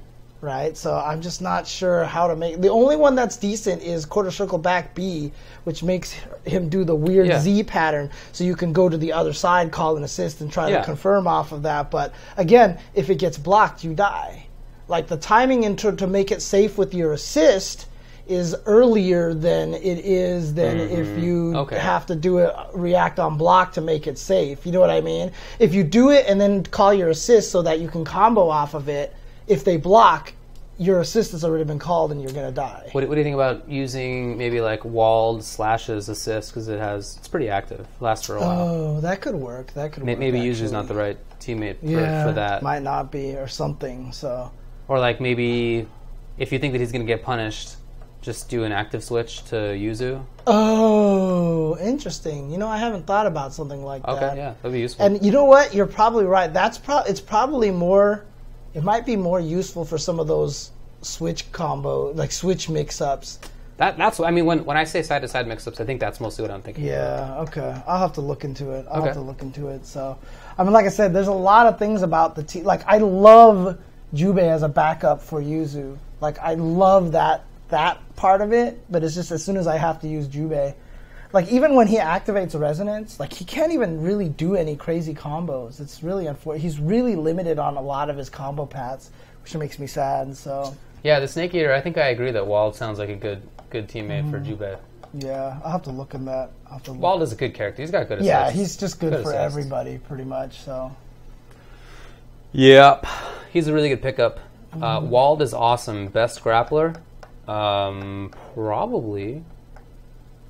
In that game? I'm trying to think. Yeah, because there's really not any other maybe like soul grapplers. You know what I mean? Yeah. That kind of thing. So. But yeah, certainly like big body type grappler. Yeah. Yeah. But I think it's true. Rockstar says he's not that grapplery. I think I agree with that. I think that's more of like a rarer thing. Right. I think as Wald, I typically don't even want to be right next to you. I want to be a little further away. Right. Yeah, it's always funny Gord too. may be the best grappler. Because, yeah, that's right. Because honestly, Jubei, like he's supposed to be one of the masters in the BlazBlue lore. Apparently there's like 3 masters. There's just like 9 Jubei and Hakumen or something like that. And Jubei definitely doesn't feel like it right now. He definitely needs a buff. So. Hopefully they buff him. Hopefully they buff some other characters. I don't expect it to be like old Arxis times where the top tier gets buffed, but maybe. I mean, I guess that happened in Guilty Gear, right? I mean, it wasn't even that they got buffed. It's just that they didn't go anywhere. Okay. Like, they nerfed some things, but then they made up for it, and sometimes the things that they made up for it were better than what they nerfed. Okay, I see. Like Sin, they were like, okay, we're going to change this one so it's no longer a hard knock. Now you can do, 2 beak drivers in the air loops and stuff like that, and it was like everything, yeah. But Johnny keeps getting buffed, dude. They take stuff. I don't expect bad balancing per se. I mean, look at what happened with Dragon Ball, which I think they did a pretty good job with. Yeah. I heard that the tier list is a lot better now in that game. So. Yeah. So as long as it's something that's on par with that, I feel like they can leave the top tier characters mostly alone. I think that there should be some nerfs, but mostly they're fine. It's more about, I think, helping out the other characters. Terumi is supposed to be one of them, huh? Okay. When was the last time I played SFV AE? Well, we just played. Just the other night. We just played Sagat, so Sagat definitely brought my my feelings back in there. So right, of course, there are different directors, different teams working on those games. Absolutely. Yeah. So the fact that there's in one game good balancing doesn't mean that there's going to be in the other. But I hope that there sort of transfers over intercompany. We'll see. So, hopefully they buff up Jubei a little bit. I mean, it doesn't even really matter anyway because my main team is super good anyway, unless they nerf them. I thought you hadn't been playing that. Aurier Blake? Yeah. No, it's still my main team. So when Olaf came over, we started playing, and I played Blake Aurier, and that team is so good. That team is just ridiculously good. Sounds good. I was blowing him up at first. He was trying to find a team that he liked and stuck with, so I switched to Yuzu, and I switched to Yuzubei. And same thing, when I was fighting his 9, who's all about zoning, Jubei couldn't do crap. What was his team? He used all sorts of people, but he used mostly Labris and tried somebody else. Labris and somebody else. So he tried Labris with 9, Labris with Mai, Labris with a few other. And like I said, when I had to fight 9 with my Jubei, it was not fun because it's just she zones him really well, which is funny because I guess she really wears the pants in the relationship. Oh, yeah. So yeah, but then I switched back to Aurier Blake and he was doing a little bit better, but that team is still really really freaking good. So that team is really, really good. So I've only been playing the one. Yeah. Big boys. You're just doing take Hulk a wall, Hagar. and that's it, right? Okay. Yeah, I just I wanted to make a zoning team work. I just don't believe in it that much in this game.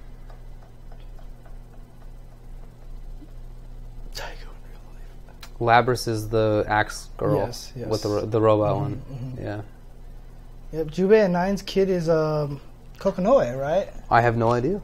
Isn't it Kokonoe, or I'm not saying you're wrong. Am I wrong about that? Oh, I don't. I'm saying I might be wrong. Cool. Yeah, man. I mean, Dora got top 3 with new Haz, but it's Haz. Yeah, Hazama's Hazama's super I am good. right. Okay, that is correct. Hazama is very strong. Yeah, Hazama's annoying, dude. Super obnoxious That's character. But the worst part about it is, I think Merkava's more annoying. Okay. Because he kind of does the same thing and just flies up there. Like, I think Haz and Merkava might be a better runaway team for GC Yoshi than he was Yusuke? trying. Yeah, than Yusuke. Yeah, because when Merkava's just flying up there, like, because the game is limited in the number of moves that you have, because there's just not as many buttons, they didn't concentrate on a lot of moves that hit in that direction. That's also kind of why Haz can fly around the screen, and it's really hard to control him, right? And so Merkava and Haz now could both just fly up there all day, and I don't even know what. Like I said, Yuzu, that quarter circle forward B goes like up the entire screen, and I couldn't hit him. It would miss, and he can air block. Right? He can fly and air block. He can air block the whole time he's flying, so you can't hit him with anything, literally. Okay. I haven't played against him yet, but now that sounds concerning. Yeah, like, unless you're Aegis and her DP goes straight up into the sky. Right. But even when I use... Isn't there a limit to how high it's unblockable? Oh, I have no idea. I think there is. Because all I know is Jubei and Yuzu have the uppercut in the air. Yeah. But it's blockable when you do it in the air. Yeah. No, I think right, those are blockable. And I think that there's a limit to how high it's unblockable. Oh, like, really? There's a point where it's blockable. Okay. Yeah, dude. No, most of the time the DPs all miss. Like, all of my DPs could not hit Merkava while flying up in the sky. That character is really annoying. That character is... Maybe I'm wrong about that. That's what I feel like I haven't seen that often, so I think I'm going more on what I've heard. Okay. But I'm not super confident in that. Okay. But yeah, we'll see what happens with Merkava. I mean, I'm sure Klim will play him in this game and everything like that. There's going to be a lot of good Merkavas out there, in my opinion, because he's just... I mean, Merkava was annoying in Eunice, and now you have an assist back him up. Yeah. And so it's just like, Jesus Christ. So, yeah. Well, I'm going to put out Atomic Collider and just invite him. I wonder if that would even work. He'd probably just, like, fly away or, like, hit you or something. The slash is going. Yeah. I don't know. We'll see. Dude, it's hard not to make Merkava A tier. His tools are just like... Right, just the way he just made a character like that, you know. It's like Waldstein, in my opinion. Yeah, it's hard for those characters to be bad. Yeah, you'd have to really change something about them. So... Yeah. Fun game, for sure. I will be on Arc Live again tomorrow. Oh, nice. I'll be on there and do some Eunice stuff, so... my intention was just to kind of go through, like, have the stream pick a character, and we would just do their trials so you could see how cool that is. But we do have an expert on the stream tomorrow, so we might actually just deep dive into some characters. Oh, that's awesome, man. I'm glad to hear that show's going to go into that kind of thing. So that's awesome. We're going to see. We'll see how that goes. So what's the stream on? It's on twitch.tv/ArcSystemWorksU. Okay. ArcSystemWorksU. What's the lore to me liking grapplers? Well... I like putting people in situations that they don't like. That's the long and short of it. There's something to me about both grappling and zoning, which is why I like them, that I know people find frustrating, and that gives me life.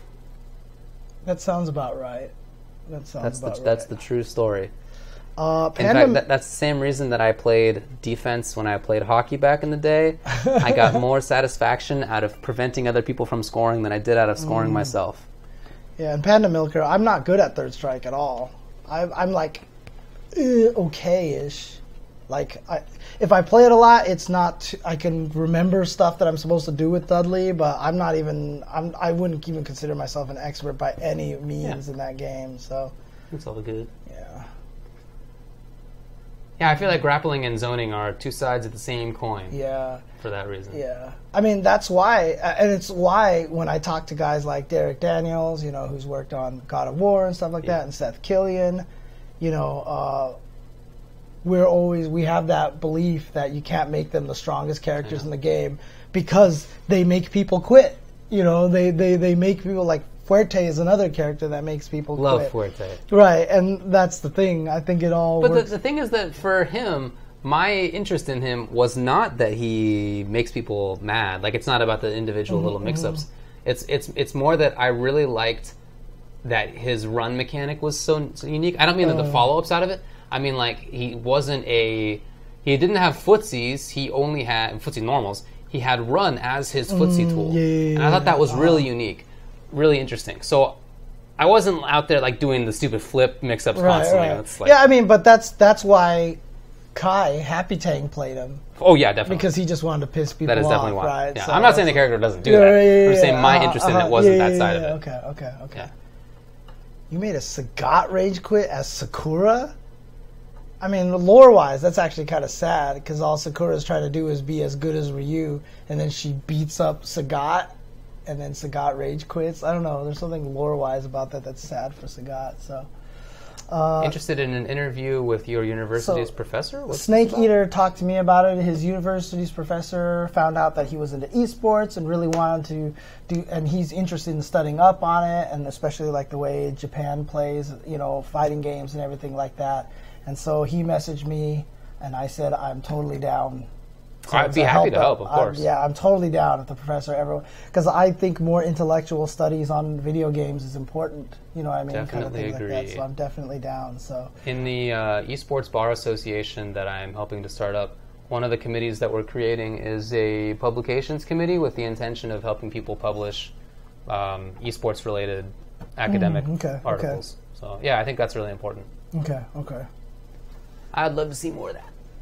Nice. Okay. Anyway, anything else going on for now?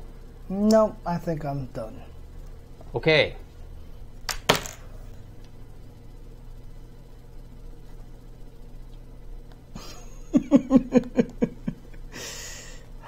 I will rectify the situation at some point in time, dude. I will. I promise. I will take care of that situation. We'll see what happens next year if the Army decides to keep going with this. Carter better let me go to Alaska. I'm going to strangle him. I don't have any control over that. I'm going to strangle him if he doesn't do it, dude. That wouldn't be great. Justice 2 is a great game. The neutral's excellent. I really like the mix-ups. I think the defensive options are very interesting. Shoutouts to Kwanzai for 100 bits. Woo! And also 6 C60 Jam. Bitaki. Woo!